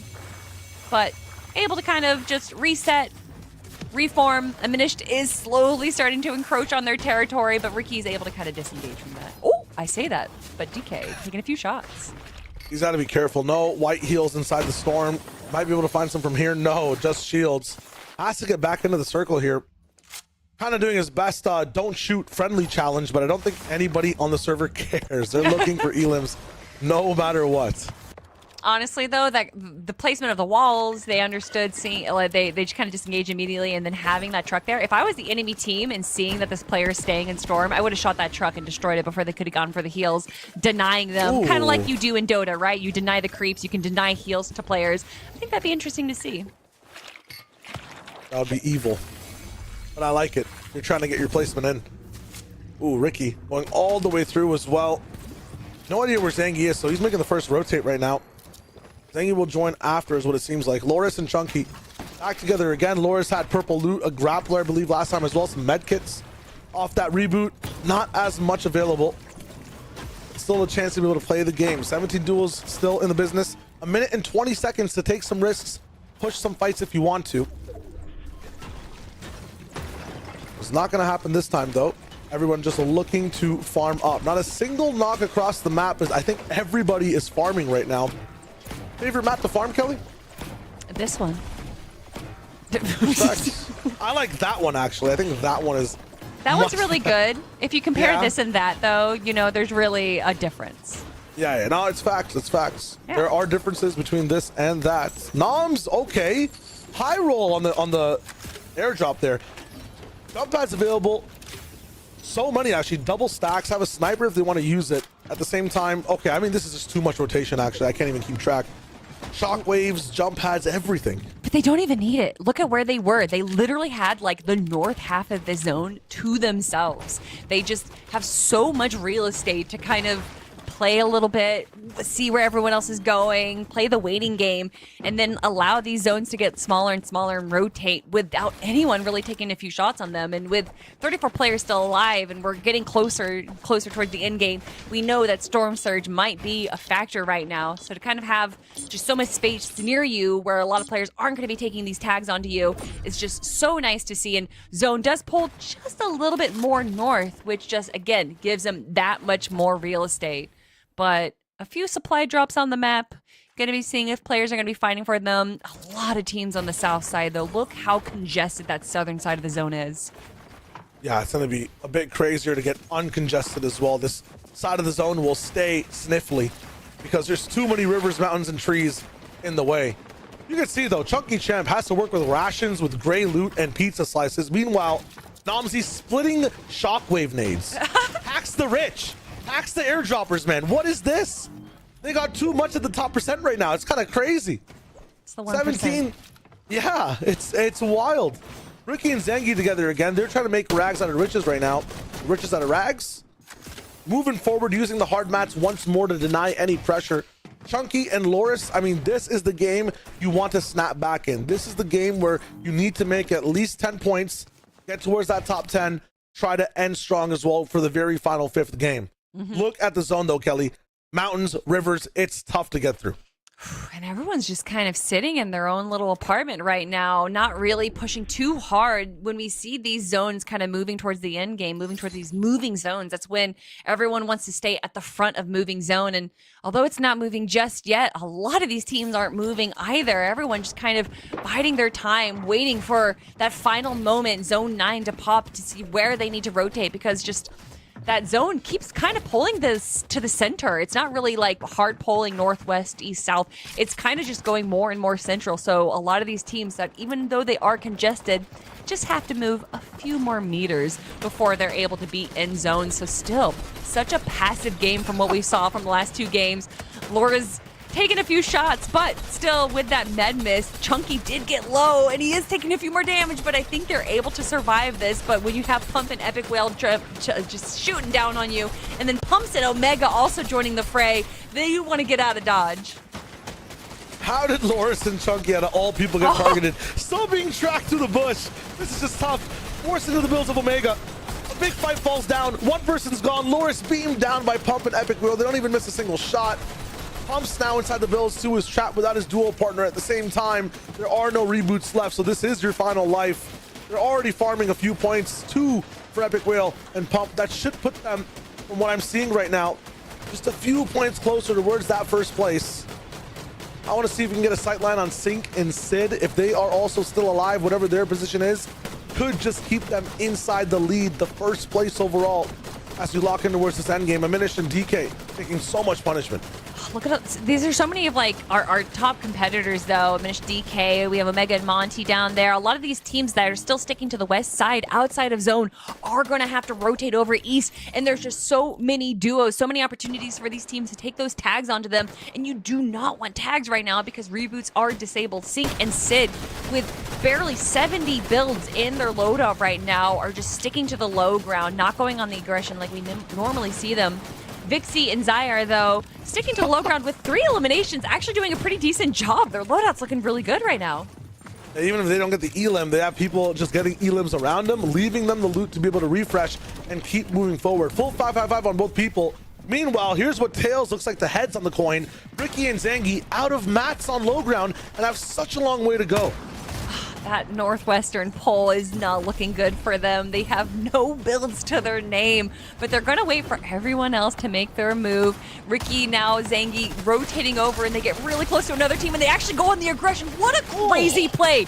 They know that they have nothing to their name, so instead of just trying to play it passively, make sure that no one notices them, they want the entire lobby to notice them, but it's a bit of a double-edged sword. They get the elimination, but now all the focus is rotated onto them. Able to just heal up. That med miss popping in. Ricky going down up to Zangi now again to be able to survive. 0 points. He goes down. A spot available inside that top 5 for someone to grab inside this game. It requires perfection though inside this grueling low ground zone. Oof, Curve and Scare. They only have a few points to their name, so they're really trying to show off in Game 4, the penultimate game of the tournament. They want to make sure that they're climbing up that leaderboard, just like Pump and Epic Will currently sitting in second place are, and with 3 eliminations and looking so healthy on the low ground right now.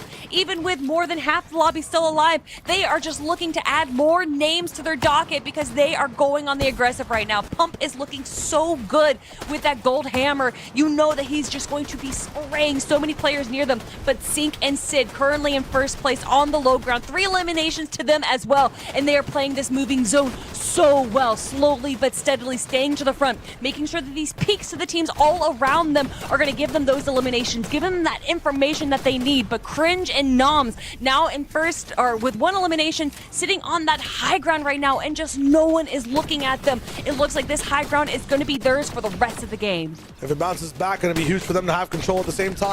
As we move off a cliff, low ground gets lower and lower, straight into a ravine. Noms will have to make a choice on staying up top in pressure or going down for elims. Meanwhile, Sid and Sync still alive. They know that second place is still there too. They have to survive longer and get elims at the same time. See a little bit of a refresh to get. Greed for it. Double builds down good. Up on the metal too. Things are looking fine for their final moments in the game. Meanwhile, Epic Will and Pump trying to find a way to get ahead in the conversation, looking for a few shots, maybe an elim to cheat forward, get ahead of Sid and Sync. They're just about 4 points behind. We tune back in. Reza going down. Epic Will staying on the layer. They have so many mats to work with, and he's building perfectly, moving forward. Trap stair play being able to be made. Not going to find it. Break apart a few builds in a box that someone else put down above him. It's looking all good for this god tier team who has a good position and lots of pressure on the map.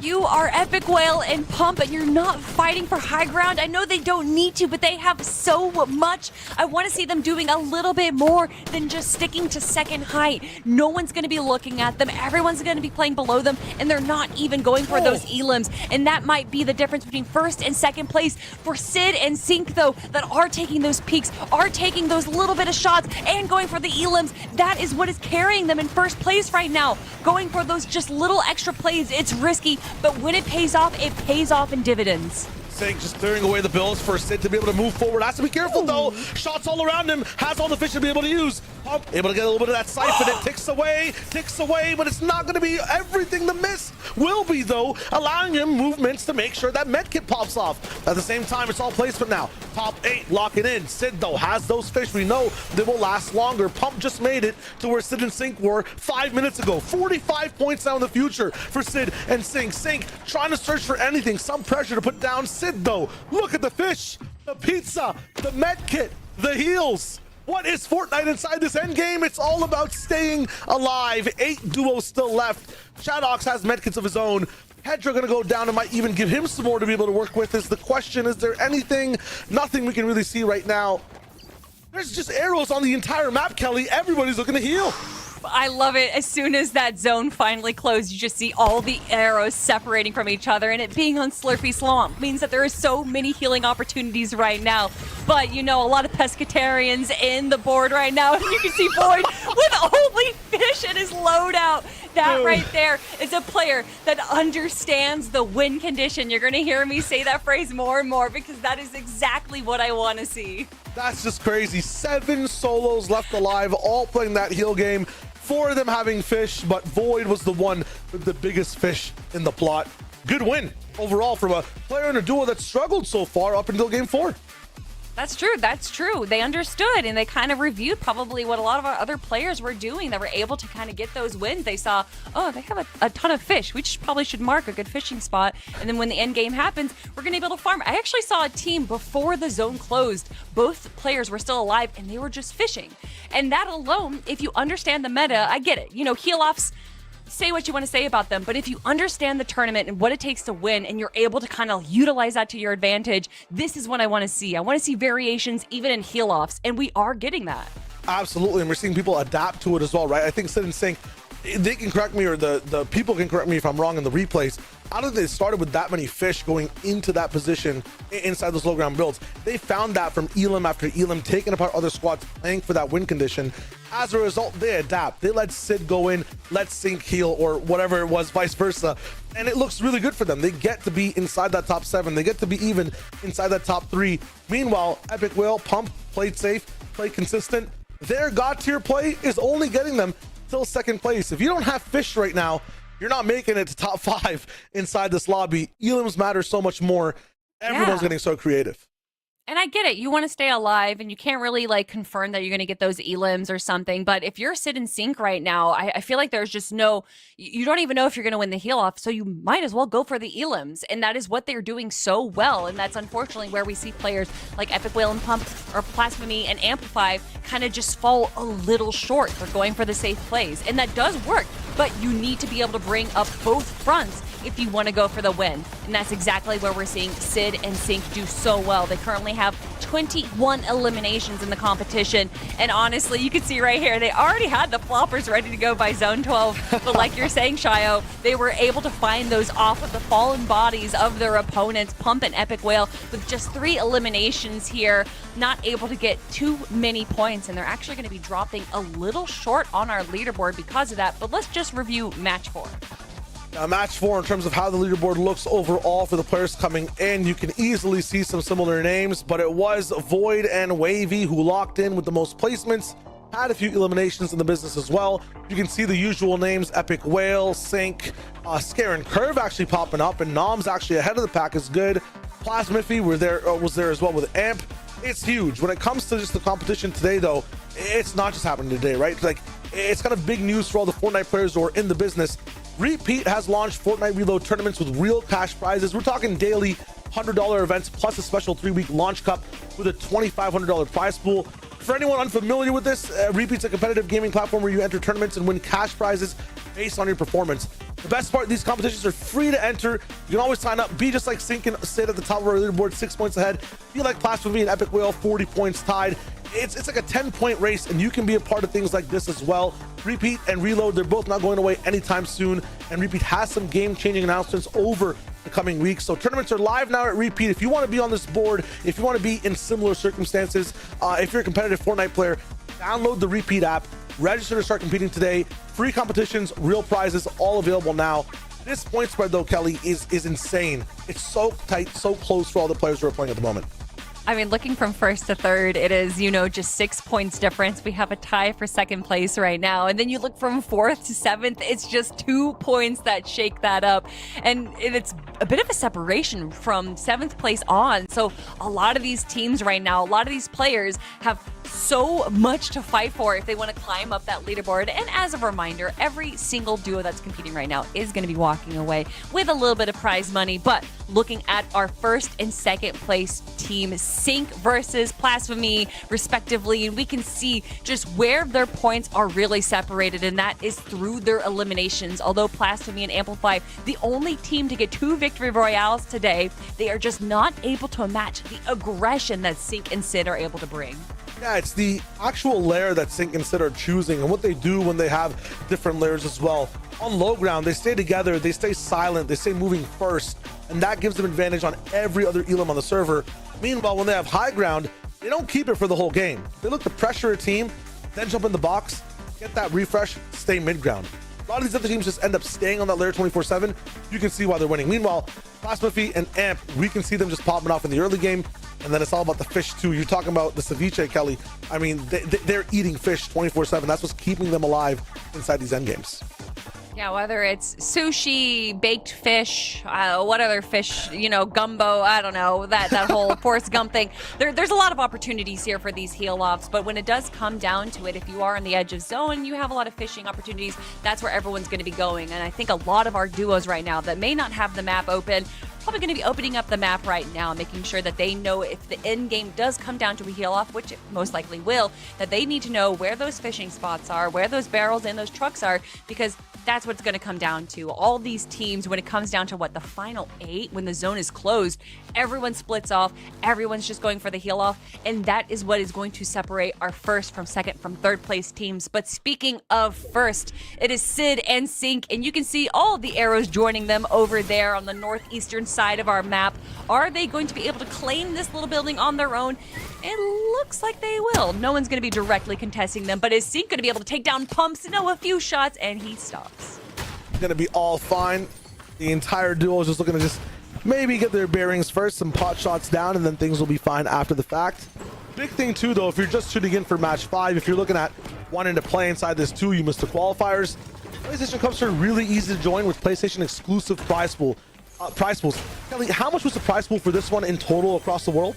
It was over $100,000 for all 7 of our regions right now. PlayStation is bringing out the big bucks right now, and they're not stopping just yet.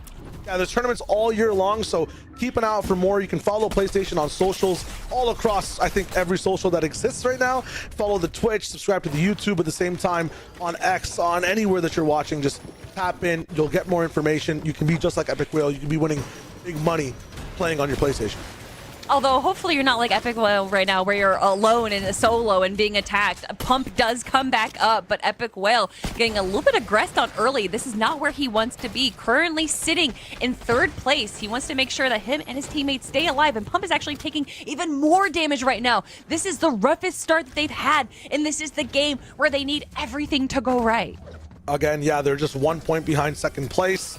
I think they actually might have dropped down to 4th overall just on the fact that 40 points is tied for 2nd and 3rd. I mean, anything that happens in this match when it comes to eliminations will change the top 10 leaderboard by a big shift, by a big amount. So one team already down, one team has decided that they want to do something else. That's totally fine. We have 18 in total that are playing for the moment. And again, you talk about Pikovsky or Picks at the moment.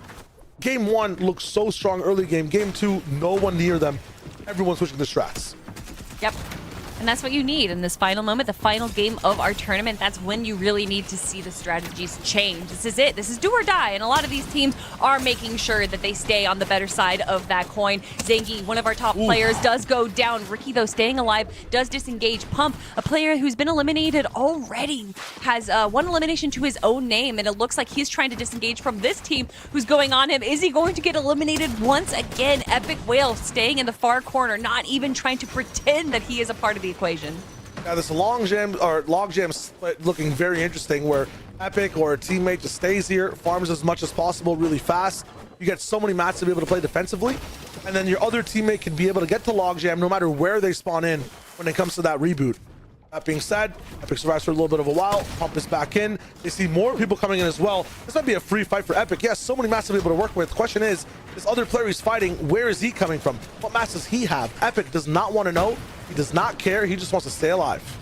I just don't understand why that player would jump in by himself. He has his duo mate alive, and he went on the aggression for Epic Whale, so it's not like he didn't know that the teammate was there. So why wouldn't you wait for your player to come join you? That could have been a 2v1 situation and very much in favor of the opponents to Epic Whale, but it looks like Pump and Epic Whale are going to be able to rejoin, but Pump just has 2 gray guns to his name and no mats. This is going to look really rough for him, but Pump able to get a shot right there, does get cracked a little bit. Epic Whale is going to just disengage. Hopefully Pump is able to make it out safely, as Epic Whale actually gets kind of stuck behind. Getting keyed still. Pump going to be the insurance player this time. The question is Epic fighting? No. He's running, and now both players are absolutely split. Pump actually towards the storm side. If Pump starts building here or makes even a single molecule of noise, this duo will just turn right on the Pump and look for that finish. Epic, it's so important he survives here, and I think they can hear him healing, hear him picking up some mats, some weapons, and opening and closing doors. You got to be careful here, yeah. Those arrows are coming in and they're right on top of him. Pump able to build, but that actually kind of gives away his position while he was sneaking before. I'm wondering if he didn't build there, would he been a little bit sneakier? Pump does go for the shockwave play. He actually gets a pretty good position. He has one more shockwave and gets the heals as he rotates over. It looks like he's able to escape. What a great play from Pump. He's gonna be able to get one more down too. No ammunition left. Barely any mats left either. No more rotation, but he saves his life. Meanwhile, on the other side of the map, Sid and Sink going for some risks, going for some early eliminations. That reboot is still up in the air if they choose to get even more risky and end up going down. That being said, you looked at the Elite's build. Would you rather have 2 gray guns with no ammo, or this loadout from Sink where you have some meds, you have some shockwaves? You got to be thinking about that. Oh, I know the answer. I know the answer. I want Sink's loadout. You want Sink's loadout? Yeah, Even yeah. Sink's loadout. It's the right answer, Kelly, but he's also looking a little bit dire. I feel like he's also gone down once. I don't think Sink would be keeping, like, what, a gray shotgun?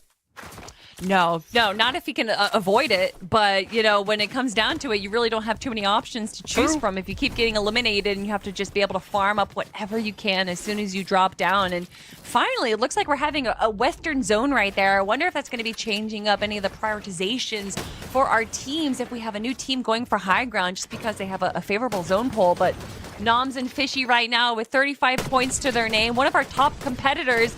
Looks like they're going to just be kind of playing a little chill, a little sneaky. Sid and Sync, though, one of our more aggressive teams, going on a few shots onto a Mega, but nothing really coming from it.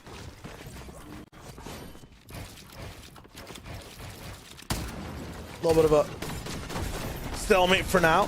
Sid doesn't end up winning this one. No pot shots in the sky. Loris is there too. Mega gets pushed into Loris. Pump's going to be there for the second as well. Sync gets shots down the Pump, so Loris can't eat here. He ends up getting a few shots in before both these players go down.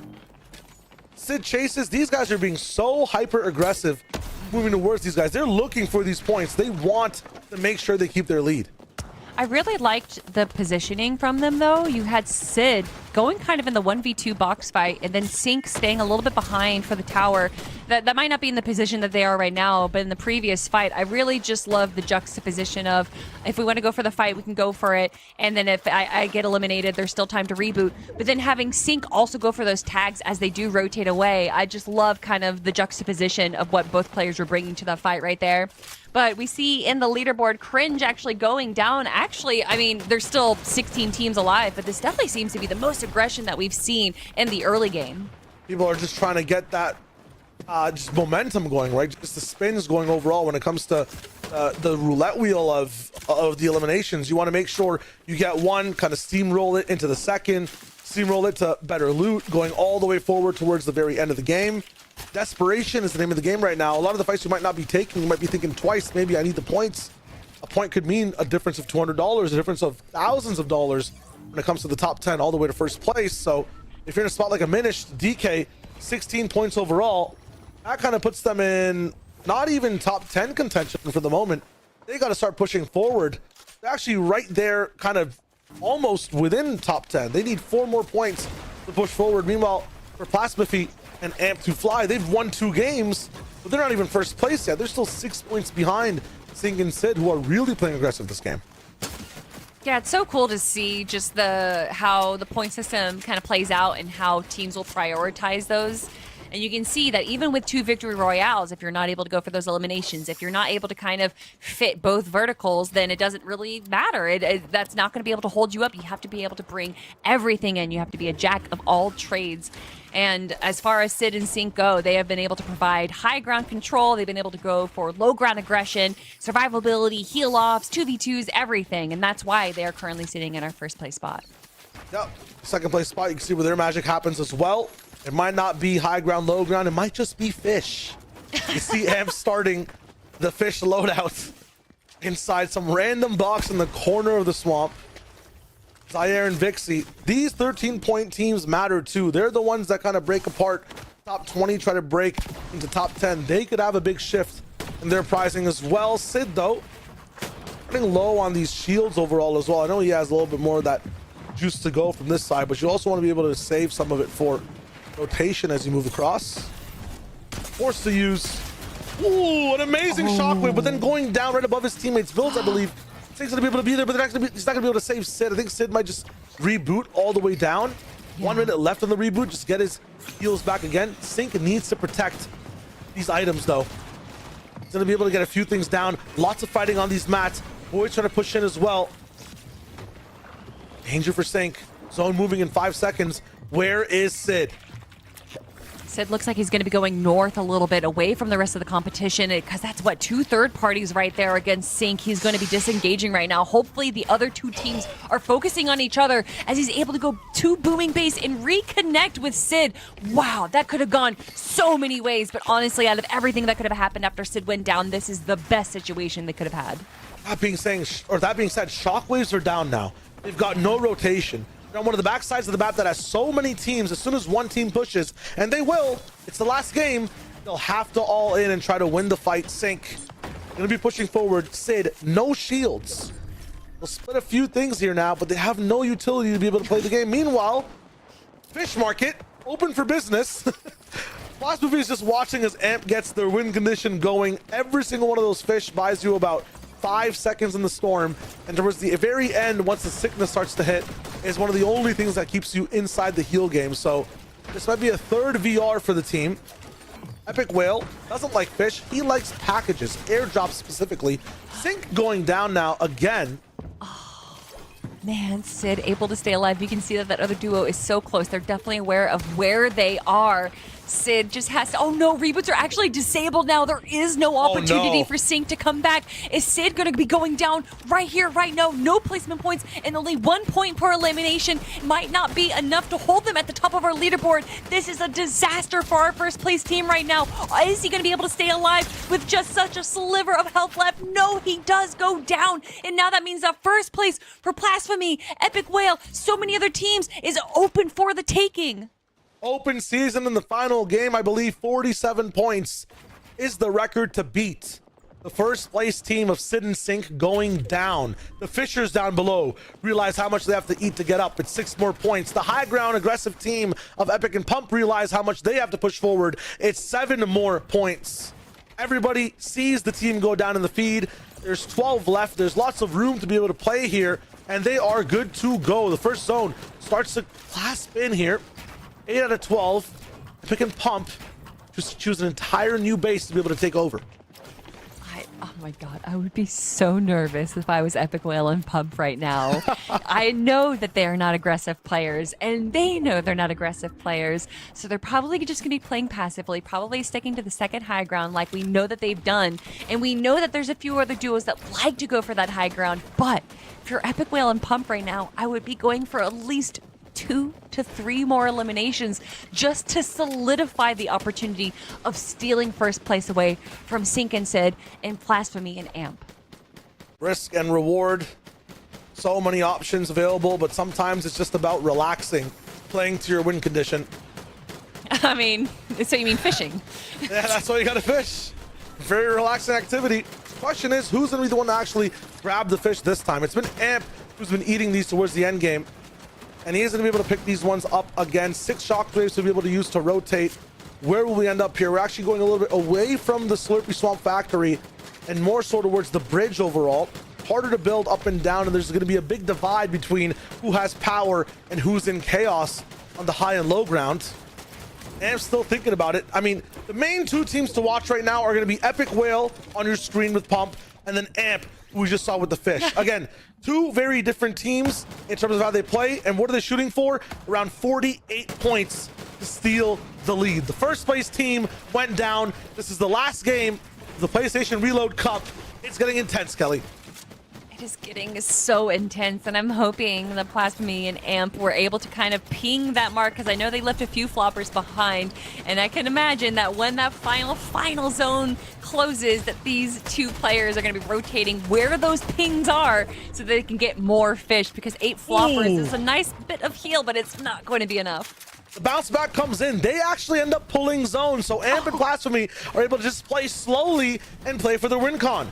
Keep in mind as well, $100,000 worth of prizing across the world. In North America, it's $21,000 these players are playing for. First place, 4K. Second place, 2K. So the difference in prizing is huge based on who gets first and second. And here are the teams battling for it again, side by side. Pump and Epic Whale, not inside the zone yet. Very different situation. Have to burn through their mats to get in. Loris and Chunky, a team that's been struggling so far, has high ground and has the potential to stop these guys from moving up top on the board.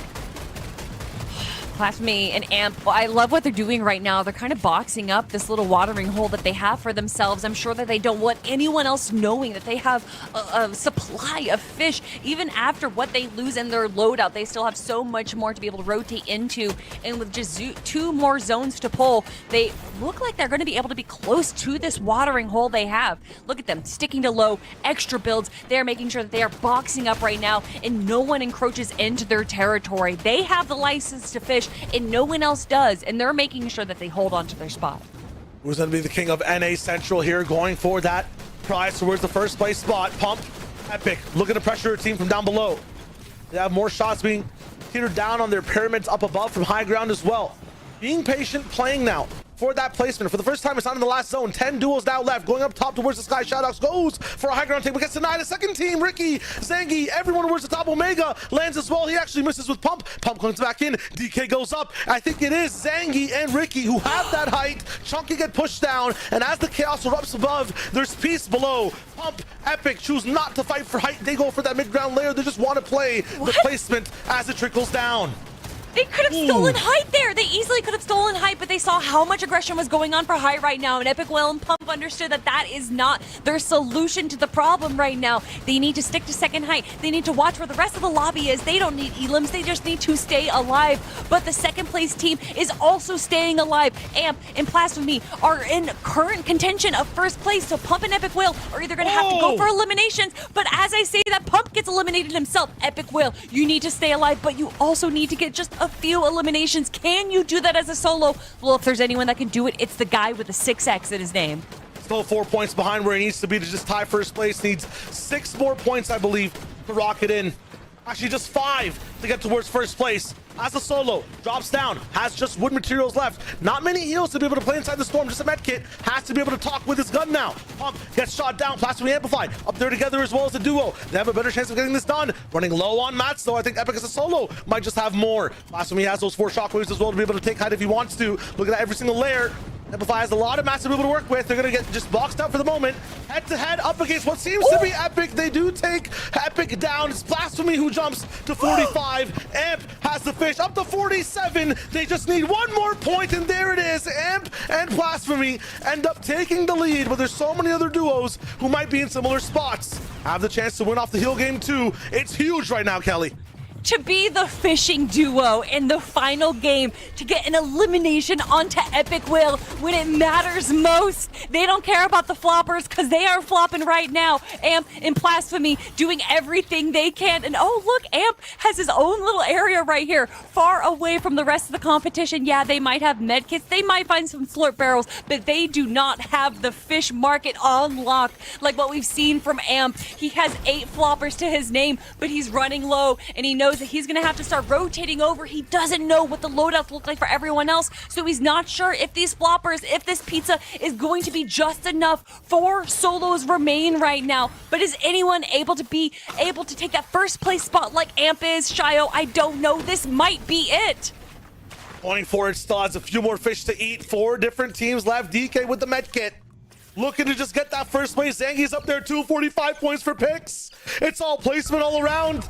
Every single second will matter. Amp gonna go down. The winner is gonna be Pix at 49. Could that be enough is the question. It goes towards the last minute. We'll see the way that Plas is able to steal the trophy away from Epic Whale, is able to hold on to it. The question is, was the heal enough all the way till the end of the game? Man, Pix was just a little too low in the leaderboard. I think he had around 33 points before that game. And just compared to Plas and Amp, who had so many more points, I just don't know who won. But if this tournament was literally just 1 game, what an incredible game 5. So many big names going down early. So many of our top teams fighting each other and eliminating each other. That is what I want to see in the final game of a tournament, Shio. Yeah, the top 10 ended up happening so much faster than the other games. You could feel the pressure for every team, and some teams did crumble under that pressure. It forced some of these other ones who were lower to start to take action, start to grab the leaderboard by the rungs and kind of climb up to get more money, get more placement, get more fame inside this PlayStation Reload Cup. What an amazing game number 5. Oh man, we are still just tabulating our points right now, making sure that we have all the numbers correct before we announce our winners for the PlayStation Reload Cup. But honestly, I feel like we're all winners, especially the viewers right now, because what an exciting tournament that was. It started a little slow, like what we saw in the qualifiers, and I was like, oh, is this just going to be the rest of the tournament? And then immediately in game 2, everything changed. We had aggressive players. We had players going for high ground. We had the team going for heal offs. A lot of our top teams really solidified their metas. And it was kind of interesting to see how different they all were. No, actually, we had people that were focused on heals, people focused on early game splits as well, people focused on dual fighting. So when it comes to Reload, you just have so many more options. It's just huge. Towards the end there, just to comment on a few, Epic, Whale, and Pump love to play mid-ground. We had Amplify and Blasphemy, who just love to play the heal game on low. Then you had someone like Pix, who loves early game fighting as well, maybe even jumping all the way to second from 33 points, Kelly. I mean, anything's possible in these games, and specifically, it all comes down to that very last game. It does all come down to that. Who is going to be walking away with the lion's share of the $100,000 prize pool? Well, before we get to that, we have to take a quick look at some of the highlights we had in our final game, because honestly, it was action nonstop from the beginning. Sid going down early there broke my heart. It seemed like Sid and Sync just couldn't grab a break right there. And we can see the final drop from Sid going down in 13th place is definitely not where you want to be. And then, of course, Pump and Epic Whale, the team that I was talking of at the start of the show, having a great game, but maybe just missing a few short points that they needed against teams like Pix and Amp. But again, we need to tabulate all the points. We got to figure out who came out on top. And this is just for match number 5. We all saw the Victory Royale. Nox and Pix getting that 6 elimination VR, beating out the Fishing Kings for that heal off. But of course, Shio, it's so much more than just Game 5. It's so much more than Game 5. It's a culmination of everything that we saw today. The 5-point difference between Pix, Nox, and what seems to be our first place team, Plas. We'll have to see in Amp. What is the question? The real thing, too, afterwards is there's so many other teams as well that might have got usurped towards the very end. We got to know who some of these teams were that ended up winning overall for this PlayStation Reload Cup. We'll see in just a second, but you saw the point split there for just that fraction, right? It was so close. A 5-point difference with some of these teams. Epic Will going down. If you just lived like 5 seconds longer, what could be the difference? Does he secure second place? It's not just a battle for who won the tournament, Kelly. You got to remember, first, I believe, all the way down to 5th. I can double check with it as well. Actually, all the way down to 6th has specific cash prizes, right? So every single placement you're kind of differing all the way towards the end of the game ends up making you have so many different dollar amounts taken home. So if you're playing well, you get more. If you just had a little bit of a difference of an elimination towards the very end, you got much more money, which is huge for this final game.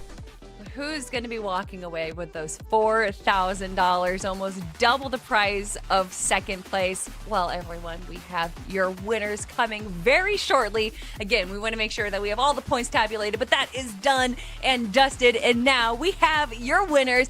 It is Plasmamy and Amp2 Fly walking away with just a 1-point lead over Nox and Pix. My goodness. That is nuts. That's why I was wondering, because sometimes the placement doesn't come in. Did Pix and Nox just steal that with a final win? What they did steal is the entire leaderboard almost. They were coming in 33 points, right down where Minish and DK were. And with that win, with that final game, pushed their pricing all the way up to $2,500. Big shout out, though, to Plasmify and Amplify at the top. 4K win. Everyone else in that leaderboard as well. We had Sync and Sid looking so good in their the way that they were playing, trying to hold on to that first place. They got third. This is the team to talk about, though. 3 average elims a game, and that's from the start to the finish. Average placement of 4th, which is insane over 5 games. 2 VRs, almost taking more than half the games, Kelly, a total of 51 points. I mean, honestly, after watching their games from the qualifiers, I can totally see that this is a strategy that they had in mind from the beginning. They knew that they were going to go for the Victory Royales. That's where they really stood strong in round 2. In fact, I think they actually had the most Victory Royales out of any other duo, and we can see that that repeats themselves again. The only team to walk away with 2 Victory Royales. And you know, we were talking about it, that place or eliminations were 1 point each, so you only needed 10 elims to match a Victory Royale. And when you compare that to the FNCS, like, wow, elims are so heavy. But they knew what a reload tournament was. They knew that reloads just don't really come down to elims. It comes down to heal-offs. So they came in this tournament with a game plan, and you can see that they just executed that so well. Amazingly. And they weren't interrupted either every single game, and that, I think, is the most impressive part of it. The fact that you can have a game plan. Other teams did as well. They got pushed at certain points. These guys adapted, found a different place to fish, found a different place to move, and then won by 1 point at the very end. It's phenomenal. It is phenomenal. And you know what's even more phenomenal is the incredible tournaments that PlayStation is putting on. They have PlayStation tournaments all throughout the year, so make sure you guys are following PlayStation on all social media platforms. And then, of course, you guys should follow Repeat as well. Make sure to download the app because they have launched Fortnite Reload tournaments, and they actually have $100 daily events going on. So if you want to win some money, maybe buy some V-Bucks, well, make sure that you guys are downloading the Repeat app. They also have an incredible 3-week launch cup with a $2,500 prize pool. So again, that is repeat, download the app, follow PlayStation everywhere that you can because they have these events going on all the time. Shio and I have been doing this for what, 2 years now, these PlayStation tournaments? They've been good every single time. I think some of the most surprising tournaments when it comes to like the off season between the FNCSs, they have been a pleasure to watch every single time. It really has. And it's been a pleasure to work with you. It's been a pleasure to work with our production crew. And then, of course, big shout outs to all of our viewers and to all of our players for bringing an incredible tournament to us. Shio, any final thoughts before we send it off? Listen, never look gifted reboot in the duo. That's what I'll leave it on. Things were crazy today. I'm so happy we got a banger match 5. I can't wait till the next one. Sign up for these tournaments. It's you guys that can make the difference. It's you guys that can make the money. We just sit here and yap about it. So I want to see more people in these games. I want even more action. Oh man, on behalf of myself and Shio Wager, thank you all for joining us right now. And we can't wait to join you in the next one. But until then, let's see you on that battle bus. Beep beep.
PlayStation.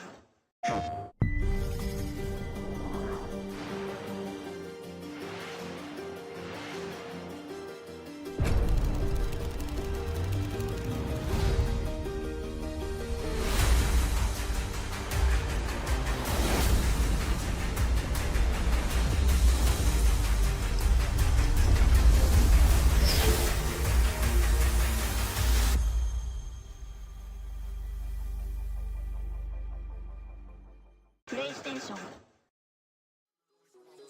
I'm confident when I'm drinking rain. I hope you get a taste. I'm feeling lonely, so I hope she stays. I'm confident when I'm drinking rain. I hope you get a taste. I'm feeling lonely, so I hope she stays. I'm confident when I'm drinking rain.